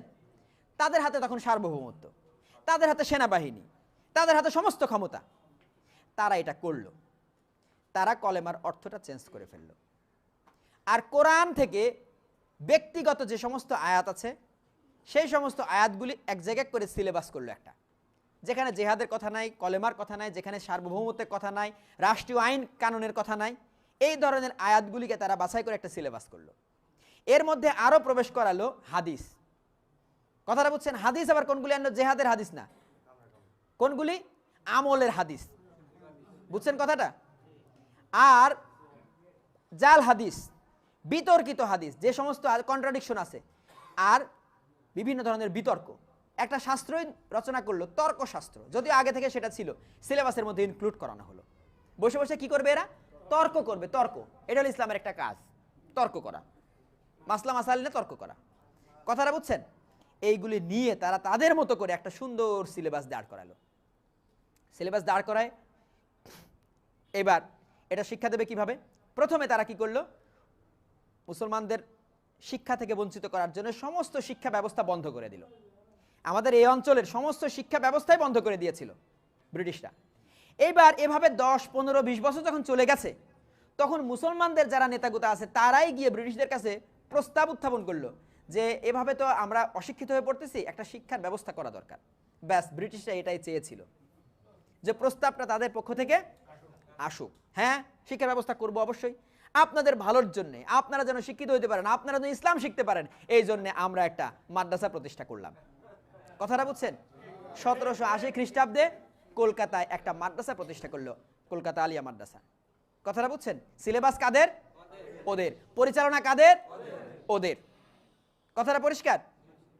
আর জেনারেল এডুকেশনের জন্য একটা ব্যবস্থা লাগবে, কলকাতা প্রেসিডেন্সিয়াল কলেজের মাধ্যমে, এটা সাধারণ শিক্ষা ব্যবস্থা। আর এদিকে কলকাতা আলিয়া মাদ্রাসার মাধ্যমে মাদ্রাসা শিক্ষা ব্যবস্থা চলতে লাগলো। কথাটা পরিষ্কার? এইবার কিছুদিন গেল, 1850 খ্রিস্টাব্দ পর্যন্ত। 1850 খ্রিস্টাব্দ পর্যন্ত কিন্তু আপনার তাদের বাছাই করা মুসলমানদের মধ্য থেকেই বিভিন্ন প্রিন্সিপালদের দায়িত্ব দিয়েছে, কিন্তু তবুও তাদের আশানুরূপ ফল, মানে একেবারে 100% পায় নাই। এখন কি করবে? পরিচালনার দায়িত্বটাও নিজেদের পূর্ণ নিয়ন্ত্রণে আনা দরকার। এই জন্য নিয়ে আসলো একজন ওরিয়েন্টালিস্ট, যে ধর্মে খ্রিস্টান। কথাটা বুঝছেন? ধর্মে কি খ্রিস্টান, তাদের লোক, ডক্টর A.H. Springer MA। তাকে এনে দায়িত্ব দিল যে আপনি মাদ্রাসা পরিচালনা করবেন, কোনো রকম যেন এদিক ওদিক না হয়। কথাটা বুঝছেন? পরপর 26 টার্মে খ্রিস্টান প্রিন্সিপাল আসতে লাগলো। 76 বছর 1927 খ্রিস্টাব্দ পর্যন্ত চলল খ্রিস্টানদের তত্ত্বাবধানে মাদ্রাসা পরিচালনা। এইবার বের হতে লাগলো কি? ধর্ম ব্যবসায়ী।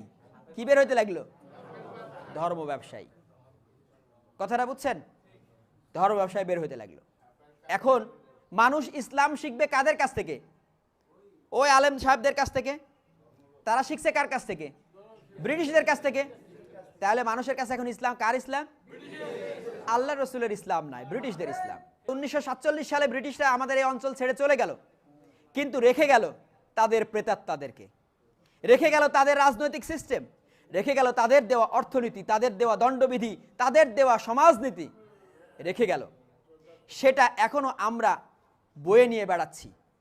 এরই মধ্যে সমগ্র পৃথিবীতে প্রথম বিশ্বযুদ্ধ, দ্বিতীয় বিশ্বযুদ্ধ, দুইটা বিশ্বযুদ্ধ হওয়ার পরে তারা বুঝে ফেললো যে এই যে ব্যবস্থা, কলোনিয়াল সিস্টেম, সাম্রাজ্যবাদী যে ব্যবস্থাটা, এটা আর টিকায় রাখা যাবে না, এটা নিয়ে দ্বন্দ্ব হতে থাকবে।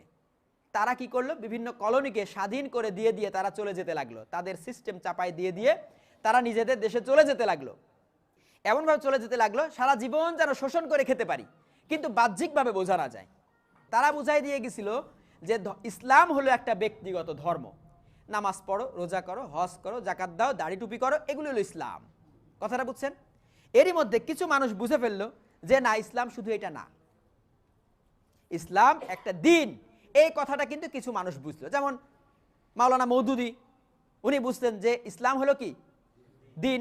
এটা বোঝার পরে উনি বইপত্র লিখে একটা আদর্শ দাঁড় করে একটা সংগঠন করলেন। দিন তার মানে প্রতিষ্ঠা করতে হবে।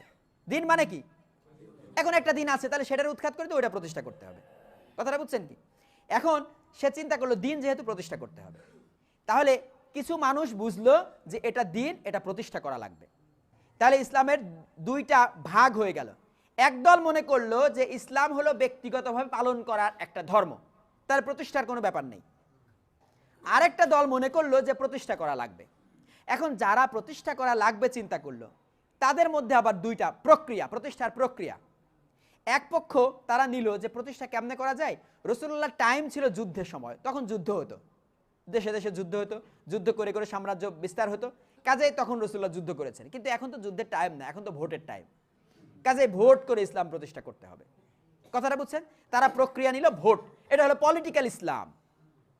এবার আরেকটা পক্ষ নিল রাসূলুল্লাহ যুদ্ধ করেছেন, তার মানে যুদ্ধ করে প্রতিষ্ঠা করতে হবে, এটা হলো জঙ্গিবাদী ইসলাম। কথাটা পরিষ্কার বোঝা গেল? তাহলে ইসলামের কয়টা ভাগ হয়ে গেল? একটা হলো পলিটিক্যাল ইসলাম, একটা হলো জঙ্গিবাদী ইসলাম, আর আরেকটা হলো সারা জীবন দাওয়াত দিতে দিতে দিতে দিতে সমস্ত মানুষ ভালো হয়ে যাবে, হলো তাবলীগ। কথাটা বুঝছেন? আরেকটা পক্ষ থাকলো ব্যক্তিগত ইসলাম পালন করা, ব্যক্তিগতভাবে আমি ইসলাম পালন করব, নামাজ রোজা হজ জাকাত, আর জীবন যেমনে চলতেছে এমনি চলতে থাক। আরেকটা পক্ষ থাকলো তারা আল্লাহর সান্নিধ্য পাওয়ার জন্য আত্মার ঘষা মাজায় ব্যস্ত, ঘরের দরজা বন্ধ করে দিয়ে, সুফিবাদী ইসলাম। তাহলে জঙ্গিবাদী ইসলাম, পলিটিক্যাল ইসলাম, সুফিবাদী ইসলাম, তাবলিগি ইসলাম, ব্যক্তিগত ইসলাম, এই হলো ইসলামের পাঁচটা প্রধান মনে করেন যে ভাগ। এখন কি আপনি মনে করতেছেন এই পাঁচটাই ভাগ? না। এবার যারা প্রতিষ্ঠা করতে চায়, ধরেন যুদ্ধের মাধ্যমে আমরা প্রতিষ্ঠা করব, কিন্তু আমার কাছে যে ইসলাম আছে আপনার কাছে আবার সেটা নাই। আমার কাছে আছে হানাফি ইসলাম, আপনার কাছে আছে মালিকি ইসলাম। আমি যুদ্ধ করে প্রতিষ্ঠা করলে করব হানাফিরটা, আর আপনি প্রতিষ্ঠা করলে করবেন মালিকিরটা। তাহলে আমি যুদ্ধ করে প্রতিষ্ঠা করতে চাই ঠিকই, কিন্তু ঐক্যবদ্ধ হইতে পারবো না। আমি ভোট করে প্রতিষ্ঠা করতে চাই, আপনিও ভোট করেই প্রতিষ্ঠা করতে চান, কিন্তু আপনার কাছে আছে শিয়া ইসলাম, আমার কাছে আছে সুন্নি ইসলাম, তাহলে আমরা দুইজন আর এক হইতে পারবো না। জামাতও চাই ভোট করে ইসলাম প্রতিষ্ঠা করতে, চরমনাইও চাই ভোট করে ইসলাম প্রতিষ্ঠা করতে, কিন্তু এক হচ্ছে? এক তো হয় না, কারণ তাদের কাছে ভিন্ন ভিন্ন আলাদা পদের দুইটা ইসলাম আছে। তার মানে এত ভাগ, এখন আপনি ডিসিশন নেবেন কি করে, কোনটা সত্য ইসলাম, কোনটা প্রকৃত ইসলাম? বলেন, কঠিন একটা ব্যাপার না? কেমন কঠিন? একেবারে অসম্ভব।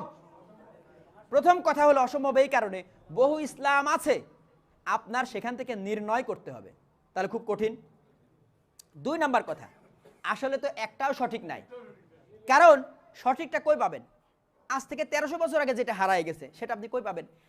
যারা গবেষণা করে করে বুঝলো যেটা দিন, তারা গবেষণা করে কেমনে বুঝলো জানেন?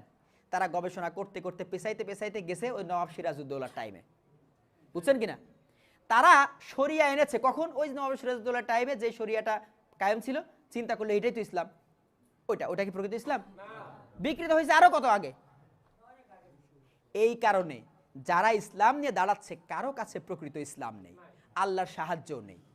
এটার উদাহরণ দেখেন, মিশরে ইখওয়ানুল মুসলিমিন বা ব্রাদারহুড, তারা যে পরিমাণ ত্যাগ, সেই ইতিহাস বর্ণনা করতে গেলে শেষ করা যাবে না। আপনারা কিছুই করেন নাই তাদের তুলনায়, এবং এত প্রভাবশালী, মধ্যপ্রাচ্য কাঁপায় ফেলছে একদম। ঠিক আছে, মিশরে নির্বাচিত একমাত্র প্রেসিডেন্ট হলো মোহাম্মদ মুরসি। এই মুরসি ব্যাপক মানে ভোটে সে জয়যুক্ত হয়ে ক্ষমতায় আসলো, পলিটিক্যাল ইসলাম। তাহলে ক্ষমতায় আসলো, এবার ইসলাম কায়েম হয়ে যাবে নাকি? কি হলো? রাষ্ট্রের ক্ষমতা হারানোর প্রধান দুইটা প্রক্রিয়া, একটা হলো গণ অভ্যুত্থান, একটা সেনা অভ্যুত্থান। গণ অভ্যুত্থান হলো লক্ষ লক্ষ মানুষ যদি একটা জায়গাতে সমাবেশ করে অনাস্থা প্রকাশ করে, তখন বিশ্ববাসী জানে যে এই সরকার আর থাকা যায় না। তখন কি করে, সেনাবাহিনী ওর হাতে থেকে ক্ষমতা নিয়ে আরেকটা ভোট কিছু একটা করবে, অর্থাৎ আপাতত নিয়ে নেয়। এটার নাম হলো গণ অভ্যুত্থান। আর আরেকটা হলো সেনাবাহিনীর মধ্যে থেকে কু ঘটায় সেনাবাহিনী ইয়ের কাছ থেকে ক্ষমতা নিয়ে নেয়। তো সেখানে ঘটলো গণ অভ্যুত্থান। কেন? যদি ইসলাম দিয়ে থাকো তাহলে জনগণ তোমার পক্ষে যাওয়ার কথা, গণ অভ্যুত্থান ঘটবে কেন? রাসূলুল্লাহর ইসলাম যেখানে প্রবেশ করেছে, একটা উদাহরণ দিই, খালিদ বিন ওলীদ রাদিয়াল্লাহু তাআলা আনহু ইসলাম প্রতিষ্ঠা করেছেন আপনার সম্ভবত হেরা অঞ্চলে। তো তখনই কেন্দ্র থেকে খবর গেছে যে সিরিয়া অঞ্চলে একটা অভিযান যাইতে হবে। মাত্র ক্ষমতা নিয়েছে, ঠিক আছে, নিয়ে কিছুদিন পরিচালনার পরে যখন এই সংবাদটা এসেছে, তখন উনি বাহিনী নিয়ে যখন অন্য অঞ্চলে চলে যাবেন, তখন কি করেছেন, সবাইকে এলান ঘোষণা করে দিয়েছেন যে আপনারা যারা জিজিয়া দিয়েছিলেন তারা সবাই জিজিয়া ফেরত নিয়ে যান। কারণ জিজিয়ার শর্তই হলো আপনাদেরকে আমরা নিরাপত্তা দিব, আপনারা আমাদেরকে জিজিয়া দিবেন। কথাটা বুঝছেন কিনা? এই নিরাপত্তার বিনিময়, হ্যাঁ, জিজিয়া। তো যেহেতু আমরা আপনাদের এই অঞ্চল ছেড়ে অন্য অঞ্চল অভিযানে চলে যেতে হচ্ছে, কাজে আপনারা জিজিয়া ফেরত নিয়ে যান। এবার দলে দলে লোক এসে জিজিয়া ফেরত নিয়ে চলে গেছে। এরপর অভিযানে গেছেন, অভিযান সফল করে আবার যখন এখানে ব্যাক করছেন, তখন ওই দুর্গের দুয়ারে সমস্ত লোকজন এসে সমবেত হয়েছে, হয়ে বলছে যে আমরা কখনো আপনাদের মতন শাসক পাই নাই, কোনো যুদ্ধ লাগবে না, আপনারা শাসন করেন আমাদেরকে। ইসলাম যেখানে গিয়েছে সেখানে সাধারণ মানুষ একবারে আলিঙ্গন করে নিয়েছে এইভাবে করে। যারা ইসলাম একবার চিনে ফেলছে, দেখে ফেলছে, তারা নিজেরা এসে ক্ষমতা দিয়ে দিয়েছে। কথাটা বুঝছেন? তাহলে তোমাদের কাছ থেকে জনগণ পালাতে চায় কেন? কারণ যেই ক্ষমতা এসেছে, ইসলাম কি কায়েম করেছে জানেন? তারা সঙ্গীত বন্ধ করবে, তারা নৃত্য বন্ধ করবে, তারা নাট্যকলা বন্ধ করবে, অভিনয় বন্ধ করবে, তারা জোর করে দাড়ি রাখাবে, তারা টুপি পরাবে, তারা জুব্বা পরাবে। এই হলো তাদের ইসলাম। জনগণ কি এটা চায়? এই হলো তাদের ইসলাম। ব্যাস, গণ অভ্যুত্থান হয়েছে, গভর্নমেন্টের পতন হয়েছে, এটাই গণতান্ত্রিক সিস্টেম। বেশিরভাগ মানুষের ভোটে তুমি এসেছো, আবার বেশিরভাগ মানুষ যদি তোমার না চাই, যাইতে হবে, বিদায় নিতে হবে, আর শক্তি দিয়ে তুমি থাকতে পারবে না। কথাটা বুঝছেন কিনা?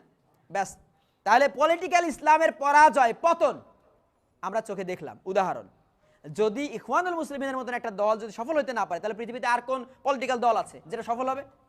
না, সম্ভব না। সবচেয়ে বড় কথা, ইসলাম প্রতিষ্ঠার জন্য লাগবে আল্লাহর সাহায্য। এবার আসেন 2 নাম্বার, আমি জঙ্গিবাদী ইসলামের উদাহরণ দিব। আফগানিস্তানে আপনার 1979 সাল থেকে 1989 সাল 10 বছর যুদ্ধ হলো রাশিয়ান সেনাবাহিনীর বিরুদ্ধে। কথাটা বুঝছেন? এই যুদ্ধে আফগানিস্তানের স্বাধীনতাকামী 7টা দল তারা একত্রিত হয়ে যুদ্ধ করলো। ভালো কথা, যুদ্ধ করে করে 1989 খ্রিস্টাব্দে আপনার সোভিয়েত ইউনিয়ন, হ্যাঁ, সৈন্য প্রত্যাহার করলো আফগান থেকে। তাহলে এখন কি? তারা যুদ্ধ করেছে ইসলামের জন্য, ইসলাম কায়েম হবে নাকি? কিন্তু না, তা হলো না। শুরু হলো গৃহযুদ্ধ। কারণ ওই যে 7টা গ্রুপ একসাথে হয়ে ক্ষমতা যুদ্ধ করেছিল, তারা এখন 7টা ভাগে বিভক্ত হয়ে গেল। হয়ে এইবার কি করলো, এক একটা অঞ্চল এক একজনের হাতে, শুরু হলো গৃহযুদ্ধ। এই গৃহযুদ্ধের ভেতর থেকেই কিন্তু জন্ম নিল তালেবান। 94 থেকে জন্ম নিল, 96 এর মধ্যে পুরো আফগানিস্তানের 90% ভূখণ্ড তারা দখল করে নিল তালেবান। তালেবানরা ক্ষমতায় এসে কি করলো, এই যে গ্লাস না, জানালার গ্লাসগুলিকে কালো রং করে দিল, যেন বাইরে থেকে বা ভেতর থেকে বাইরে দেখা না যায়, বাইরে থেকে ভেতরে দেখা না যায়, নারীদেরকে দেখা যাবে। যত নারী শিক্ষালয় ছিল, নারীদের শিক্ষা প্রতিষ্ঠান ছিল, সব বন্ধ করে দিল। এবার নৃত্য, সঙ্গীত সমস্ত কিছু বন্ধ, জোর করে দাঁড়িয়ে রাখালো। যখন আপনার 2001 সালে আমেরিকা আফগানিস্তানে আক্রমণ করলো, তখন মানুষগুলি সবাই চলে গেল তালেবানদের বিপক্ষে, আমেরিকার পক্ষে। অথচ হওয়ার কথা ছিল কি? দেখেন, সমাজতান্ত্রিক বিপ্লব হয়েছে আপনার ভিয়েতনামে আমেরিকা গিয়ে বিজয় লাভ করতে পারে নাই, কারণ ভিয়েতনামের জনগণ আমেরিকার বিরোধিতা করেছে। অথচ আফগানিস্তানে আমেরিকা এত দ্রুত বিজয় অর্জন করলো কেন? সামান্য কয়েক মাসের মধ্যে শেষ তালেবান। কেন? কারণ জনগণ তালেবানদের বিপক্ষে গেছে। 1971 সালে বাংলাদেশ স্বাধীনতা পেয়েছে কেন? কারণ জনগণ স্বাধীনতার পক্ষে গিয়েছে। কিন্তু আফগানিস্তান বেশিরভাগ জনগণ তালেবানদের বিপক্ষে চলে গেল। কারণ কি? জবরদস্তির ইসলাম মানুষ পছন্দ করে না। কথাটা বুঝছেন? এরপরে আইএসের পতন দেখলেন। মাননীয় ইমামুজ্জামান একটা কথা বলেছিলেন যে তারা পারবে না। হ্যাঁ, যদি সার্কামস্টেন্স, যদি পরিবেশ পরিস্থিতি এমন হয় যে দে কুড ডু ইট, তারা এটা পারলো, কিন্তু তারা টিকে থাকতে পারবে না, কারণ তাদের সাথে আল্লাহর সাহায্য নাই। ঠিক সেই ঘটনাটি ঘটলো আইএসের ক্ষেত্রে, তালেবানের ক্ষেত্রে। কথাটা বুঝছেন? তাদের পতন হয়ে গেল। তার মানে বর্তমান সারা পৃথিবীতে যত ইসলামিক অর্গানাইজেশন আছে কেউ আল্লাহর সাহায্য পাচ্ছে না, পাবে না, কারণ সেটা আল্লাহর দেওয়া ইসলাম নয়, আল্লাহ রসুলের দেওয়া ইসলাম নয়। এখন এই মুহূর্তে তাহলে উপায় কি? যদি মানুষ মুক্তি পেতে চায় তাহলে উপায় কি? একটা মাত্র উপায়, যদি আল্লাহ সিদ্ধান্ত নেন যে মানুষকে মুক্তি দিবেন, যদি আল্লাহ সিদ্ধান্ত নেন যে আবার মানুষদেরকে প্রকৃত ইসলাম দান করবেন, সত্য আকীদা দান করবেন, তাহলেই কেবল সম্ভব। আল্লাহর হস্তক্ষেপ যাকে বলে, আল্লাহর হস্তক্ষেপ ছাড়া, আল্লাহর স্পেশাল সিদ্ধান্ত ছাড়া আর মানুষ গবেষণা করে আর সেই সত্য ইসলাম পাওয়া সম্ভব নয়, যেটা একেবারে বহু আগে হারিয়ে গেছে। আপনি যদি সর্বোচ্চ এইটুকু বুঝতে পারেন যে এটা সঠিক নয়, কিন্তু সঠিক কোনটা এইটা আল্লাহ দেওয়া ছাড়া পাবেন না। কথাটা পরিষ্কার বোঝা গেল? এখন মাননীয় ইমামুজ্জামান বুদ্ধি হওয়ার পর থেকে এই চিন্তাগুলি করতেন, যা দেখতেন উনি চোখে দেখতে পাচ্ছেন এগুলো তো সত্য নয়, এগুলো তো মিথ্যা, এটা তো ইসলাম নয়, এগুলি উনি দেখতেন, পড়তেন, গবেষণা করতেন, চিন্তা করতেন আর সত্যটা খুঁজতেন। এই খুঁজতে খুঁজতে খুঁজতে খুঁজতে আল্লাহ পাক ওনাকে তো নির্বাচন করেই রেখেছেন, ওনাকে মনোনীত করেই রেখেছেন এই সত্য বোঝানোর জন্যে। ব্যাস আল্লাহ একটু একটু একটু করে একেবারে দিনের আলোর মতো পরিষ্কার করে দিলেন যে প্রকৃত ইসলাম কোনটা। বহুদিন ধরে মাননীয় ইমামুজ্জামানের মাথায় চিন্তা ছিল যে মুসলমানদের এই পর্যন্ত মূল কারণ কি। বহু মানুষ বহু রকম কারণ বলেছে, কেউ বলেছে শিক্ষার অভাব, কেউ বলেছে ইমানের অভাব, কেউ বলেছে এটা ওটা, কিন্তু মাননীয় ইমামুজ্জামানকে আল্লাহ বোঝালেন না, মূল কারণ কলেমা থেকে সরে যাওয়া। কথাটা পরিষ্কার? এখন আল্লাহ পাক কেমন দয়া করলেন, কেমন খেয়াল করেন, সমগ্র পৃথিবীতে 800 কোটি এই মানব জাতি, এখন কোথাও এই সত্যটা নাই, সত্য পাওয়ার কোনো বিন্দুমাত্র সম্ভাবনাও নাই। আল্লাহ দয়া করে এই বাংলার মাটিতে আমার বাড়ির কাছে মাননীয় ইমামুজ্জামানকে এই সত্যটা বোঝালেন। সেই সত্য বোঝানোর পরও বাংলাদেশের 16 কোটি মানুষ কি সত্য গ্রহণ করে নিয়েছে? না। আল্লাহ আমাদের মুষ্টিমেয় কিছু মানুষকে এই সত্যটা বোঝার তৌফিক দান করলেন। এটা কত বড় পাওয়া, কত বড়! এইটা পাওয়ার পরে বলেন তো আর জান্নাত লাগে? এইটা পাওয়ার পরে এর শুকরিয়ার জন্যই তো এমন 10টা জনম কোরবান করা যায়। কত বড় পাওয়া এই তৌহিদ, কত বড় পাওয়া এই সত্য, আপনারা উপলব্ধি করতে পারবেন না। মানুষ খুঁজছে, মানুষ তাদেরকে নিজেদেরকে কোরবান করছে, সমস্ত ভিটে মাটি বিক্রি করে তারা সিরিয়াতে চলে যাচ্ছে। কেন? মনে করছে সেখানে জান্নাত আছে, মনে করছে সেখানে সত্য আছে, মনে করছে সেখানে ইসলাম আছে। তারা সমস্ত কিছু ফেলে রেখে চলে যাচ্ছে সিরিয়া, সব কিছু বিক্রি করে ওই রাস্তায় ব্যয় করে দিয়ে সর্বশেষ জীবনটা দেওয়ার জন্য চলে যাচ্ছে সেখানে, কিন্তু সত্য পাচ্ছে না। আপনি কোথাও যান নাই, আপনি সিরিয়াতে যান নাই, আপনি আফগানিস্তানে যান নাই, আপনি ঘরের ভাত খেয়ে, আপনি বাজারে গিয়ে ব্যবসা করে আপনি সত্য পেয়েছেন, কষ্ট না করে পেয়েছেন, এজন্য মর্ম বুঝছেন না? খুব সহজে পেয়ে গেছেন, এজন্য মর্ম বুঝছেন না? আমরা যদি এই উপলব্ধিটা করতে পারতাম যে আমরা কি পেয়েছি, তাহলে আমাদের আর বলা লাগতো না নিজের জীবন সম্পদ কোরবান করার জন্য। কিন্তু আমাদের এই উপলব্ধিটা খুব কম। যে ইতিহাসটা দেখলেন, এতদিন কি এই ইতিহাসটা আপনাদের সামনে পরিষ্কার ছিল? আজকে পরিষ্কার হলো। তাহলে এই যে দিনটা বিকৃত হলো, দিনটা বিকৃতির মূল কারণ কি জানেন? হাদিস সংগ্রহ করেছে, এটা কি বিকৃতির কারণ? কি সমস্যা? হাদিস সংগ্রহ তো বিকৃত হতো না দিনটা। জেহাদ ছেড়ে দেওয়া সেটা তো আলাদা। প্রথম বিকৃতিটা, প্রথম ইয়েটা হলো উদ্দেশ্য ভুলে যাওয়া। জাতিকে কেন সৃষ্টি করা হয়েছে সেই উদ্দেশ্য ভুলে যাওয়া, আকীদা ভুলে যাওয়া। 2 নাম্বার হলো এই যে হাদিস সংগ্রহ করলো, এটা ব্যাপার না। তারা ফিকহ শাস্ত্র রচনা করলো, এটাও ভুল নয়, ঠিক আছে। কিন্তু সমস্যাটা হলো তারা এইটা নিয়ে এত ব্যাখ্যা বিশ্লেষণ করেছে পরবর্তীতে, যেহেতু জেহাদ নাই, কাজ নাই, কি করবে তারা? তারা বসে বসে এইটার চুল চেরা অতি ব্যাখ্যা, আরো ব্যাখ্যা এবং দিন নিয়ে বাড়াবাড়ি করতে করতে তারা এটাকে বিকৃত করে ফেললো। মানে দিনটা এমন কঠিন জটিল বানায় ফেললো, পালন করতে গিয়ে অবস্থা খারাপ। প্রতিষ্ঠা কখন করবেন? তাহলে 1 নাম্বার, আপনারা কখনোই উদ্দেশ্য ভুলতে পারবেন না। আপনারা কেন হিজবুত তৌহিদে এসেছেন? হিজবুত তৌহিদের চাওয়া কি? মারুন ইমামের চাওয়া কি? আল্লাহ আপনাদেরকে কেন সত্য দিলেন? এই উদ্দেশ্য যদি ভুলে যান তাহলে আর কিছুই অবশিষ্ট থাকে না। কথাটা বুঝছেন কিনা? তাহলে জাতি পথ হারালো কেন? উদ্দেশ্য ভুলে যাওয়ার কারণে, আকীদা ভুলে যাওয়ার কারণে। আপনারা যদি হিজবুত তৌহিদ পেয়েও যদি ঘরে ঢুকে যান, তার মানে আপনি উদ্দেশ্য ভুলে গেলেন। যদি মনে করেন লা ইলাহা ইল্লাল্লাহ বললেই তো জান্নাত, তাহলে আর সংগ্রাম দরকার নাই, তার মানে আপনি আকীদা ভুলে গেছেন। আপনি কি জান্নাত পেতে আসছেন হিজবুত তৌহিদে? না, সত্য দিন প্রতিষ্ঠা করতে এসেছেন। কথাটা পরিষ্কার বোঝা গেল? একটা হলো দিন প্রতিষ্ঠা, একটা হলো দিন পালন। যারা দিন পালন করবে, মুসলিম হবে, তাদের জন্য ওই কথা। আমি ঘর নির্মাণ করেছি, এখন বলছি ভাই ঘরে আসলে তুমি শান্তি পাবা। কথাটা বুঝছেন কিনা? কিন্তু ঘর যারা নির্মাণ করবে তাদের জন্য শান্তি না, তাদের জন্য ত্যাগ, তাদের জন্য কোরবানি, তাদের জন্য সংগ্রাম। এই ঘরটা যে তৈরি করেছে তাদের মাথার ঘাম পায়ে ফেলে একটার পর একটা ইট গাঁথুনি দেওয়া লেগেছে না? ওই নিচ থেকে ইট বয়ে আনা লেগেছে না? তাহলে ঘর যারা নির্মাণ করবে তাদের কিন্তু শান্তির চিন্তা করা যাবে না, তাদের চিন্তা করতে হবে ত্যাগ করার চিন্তা। কথাটা পরিষ্কার বোঝা গেল? তাহলে আপনারা কিসের চিন্তা করবেন? ত্যাগ। আপনারা জান্নাতের জন্য আসেন নাই, আপনারা কেন এসেছেন? দিন প্রতিষ্ঠার জন্য। মনে রাখবেন দুইটা জিনিস, একটা হলো দিন প্রতিষ্ঠা আর আরেকটা হলো পালন। যারা পালন করবে তারা জান্নাতি। পালন করলে কি? আর যারা পালন করবে না তারা, যারা কলেমাতে আসলো এগুলি করলো তারা কি? জান্নাতি। যারা এটা করলো না তারা কি? জাহান্নামী। তাহলে যারা প্রতিষ্ঠা করবে তারা কারা? তারা হলো মুকাররাবুন। তারা কারা? তারা মুকাররাবুন।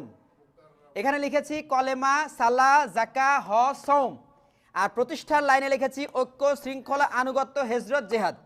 ঠিক আছে, এগুলো হলো প্রতিষ্ঠা আর এগুলি হলো পালন। যারা পালন করবে তারা জান্নাতি, যারা পালন করবে না তারা জাহান্নামী। যারা প্রতিষ্ঠা করবে তারা তারা মুকাররাবুন। আপনারা এসেছেন মুকাররাবুন হইতে। আপনারা ওই লা ইলাহা ইল্লাল্লাহ পড়ে জান্নাতে যাইতে আসেন নাই, ঘর এখনো নির্মাণ করা হয় নাই। ঘর কি নির্মাণ করা হয়েছে? আগে ঘর নির্মাণ করব, তারপর মানুষদেরকে ডাকবো, ভাই এই ঘরে ঢুকলে তুমি জান্নাতি, তুমি শান্তিতে থাকবা। আপনারা এসেছেন ঘর নির্মাণ করতে। আপনাদের এই চিন্তা করলে চলবে না যে লা ইলাহা ইল্লাল্লাহ পড়লে ওটা কাদের জন্যে? যারা ঘরে প্রবেশ করবে, ওটা হলো দরজা, দরজায় টানায় রাখবেন লা ইলাহা ইল্লাল্লাহ, যে প্রবেশ করবে সে জান্নাত। ওটা ঘর নির্মাণের পরের কথা। এখন আপনাদের কি করতে হবে? নির্মাণ করতে হবে। এখন দরজা নাই, নির্মাণ করতে হবে। আপনাদের জন্য হলো ঐক্য, শৃঙ্খলা, আনুগত্য, হিজরত, জিহাদ। কথাটা পরিষ্কার বোঝা গেল? এইটা থেকে এক বিঘত পরিমাণ সরে গেলে আপনারা আর ওই ঘর নির্মাণ করতে পারবেন না। ইসলাম আসবেই না, ইসলাম থেকে আউট তো হবেনি, ইসলামই তো আসবে না। ঘরটা তো নির্মাণই হয় নাই। কথাটা বুঝছেন কিনা? আপনারা নির্মাণ করতে দাঁড়িয়েছেন। হাসরের দিন মানুষদেরকে যখন ডাকা হবে তখন মানুষরা 3 ভাগে বিভক্ত হয়ে যাবে। যারা ডান দিকে থাকবে তারা হলো জান্নাতি, তারা কতই না সৌভাগ্যবান। যারা বাম দিকে থাকবে তারা জাহান্নামী, তারা কতই না দুর্ভাগ্যবান। আর একদল থাকবে যারা অগ্রবর্তী, আল্লাহর নিকটবর্তী, মুকাররাবুন। তারা কারা? যারা এই দিন প্রতিষ্ঠার সংগ্রামে নিজেদেরকে আত্মনিয়োগ করবে। সবাইকে আল্লাহ হাফেজ।